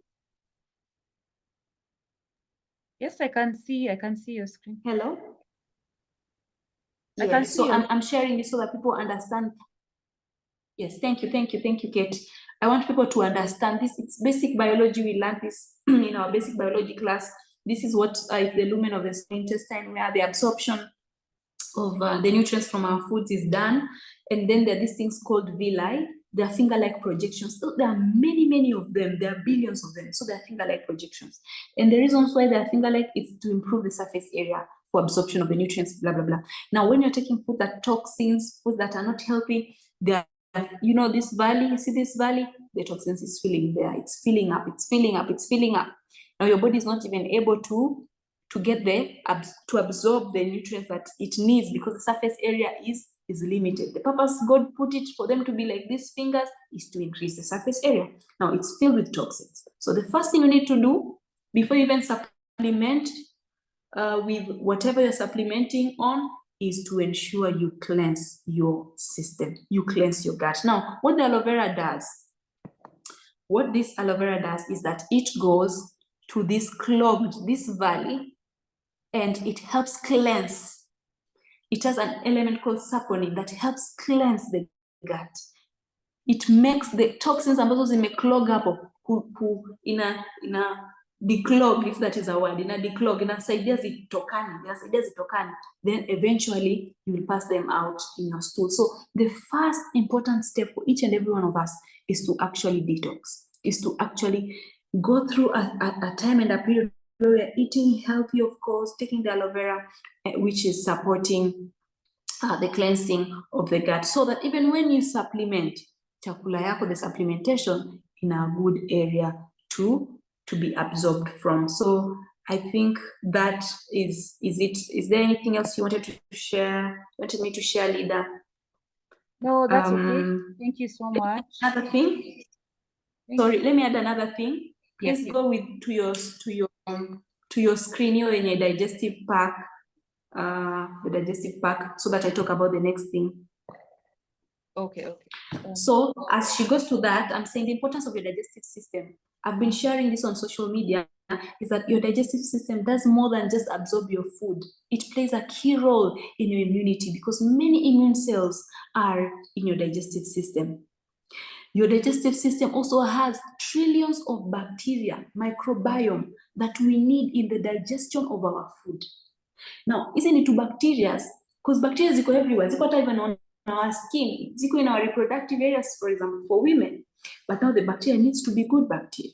The environment needs to be good. Ndio maana kama unapata issues na gas, a lot of gas in your tummy, it means your bacteria ziko vibaya ama zimekuwa nyingi zile mbaya, for example H. pylori ambayo ina cause ulcers.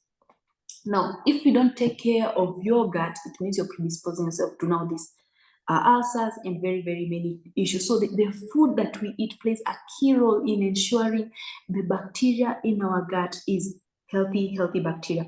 Then you have the fields of green. So this is a supplement that has many greens that are probiotic, meaning they're giving the environment for good bacteria to grow and to thrive, like alfalfa. Alfalfa is a plant that's not even found in Africa. So we need that. Of course, in Africa, we have things like soluble fibers, like baobab. It's probiotic. Legumes. Watu wapendi maharage, mbosho. They are very, very helpful. Tunaona kukula chipo ndio ujanja. But hiyo tu ni maradhi. So fields of green has so many vegetables and fruits that help support the gut. Then we are having another the tall bottle there, ambayo imeandikwa Forever Active Pro B. So this is probiotic. It has bacteria that is healthy, strains of bacteria that are healthy, and this combination is among the best that you can find. Even the container that this company has made, it does not even allow air. It seals out the air. So it means your bacteria is not being oxidized. So that helps support your gut, because when you are having a diet that is high in sugar, by high in sugar, I basically mean high in carbohydrates, and particularly simple carbohydrates, meaning it is processed carbohydrates. It's like chapatis, it's bread. And I know one of the leading industries I came across the other day, if you want to open a business to make money, bread. People eat bread. Now that white bread, even that brown bread, a lot of sugar, a lot of carbohydrate that is simple, that is altering this bacteria. So you need to ingest good bacteria. Ndio maana tunaambia mtu tumia probiotic capsules. They are helpful. You can yogurt, probiotic yogurt that is not sweetened.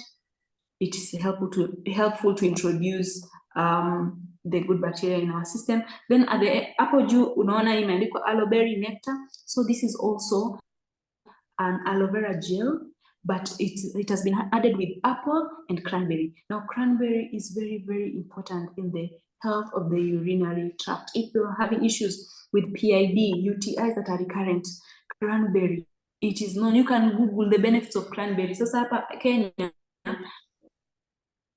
usijui utapata shamba gani ya cranberry, sijui ni kwa soko gani utaenda utapata cranberry, but this is a very good source where you'll have a juice or a gel that will support your urinary tract, but to also support your digestive system. So one way to bless your mother is to take care of their health, is to support their health.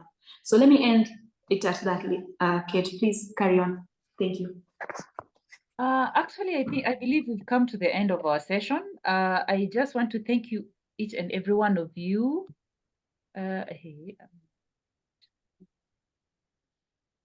Good. I want to thank you all so much for taking time to be with us. And I hope you've gotten some value from this session and you've learned a thing or two. Happy Mother's Day in advance to each and everyone. And I'm looking forward to interacting with you. Remember, in case you need the contact for the assessment form, and we also have wellness packages for all the most of the challenges that we have actually talked about. So remember that Yes. in case you need your support, I believe our great specialist, Watwego, you're there for us to be able to advise us. Thank you for taking your time to talk to us, to teach us. And I'm looking forward to another session to learn more. Otherwise, you all have a good evening and God bless you. Thank you, ladies. Bye-bye. Thank you. Bye. Thank you. Anyone who has Thank a you, question, Lily. maybe before, anyone who has a question, and probably there's someone who has a question. Anyone who has a question Thank you. for Good night. good night.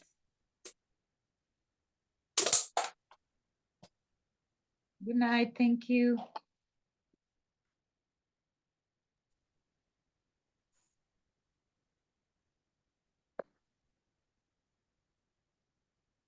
When is our next meeting? We are going to share. I think I'd already put a suggestion of 26th this month, but my goal is to have at least these sessions every month. I will let you know when is the best time for us to be able to get another session. Which topic would you like us to discuss? I think this is good to have a suggestion. Put for me suggestions on the chat box there. Yes, please. Yes, please put for me a suggestion. Put for me any questions you'd like us to address even after this. Because I believe we need this knowledge and we need to follow and support each other in applying it. Yeah.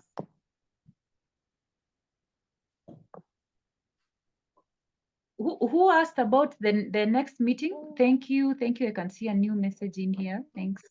Thank you so much, Madam Marcella. God bless. Thank you so much for being with us until this end. It means a lot to us. Yeah. I believe you've gotten value, a lot of value in this. Thank you. I believe a monthly webinar is a good session. What do you think, Elizabeth? I think a monthly webinar is good. Yes. Even twice a month. Twice a month. We can handle that. Perfect. Then let's discuss that and then we'll get back. Thank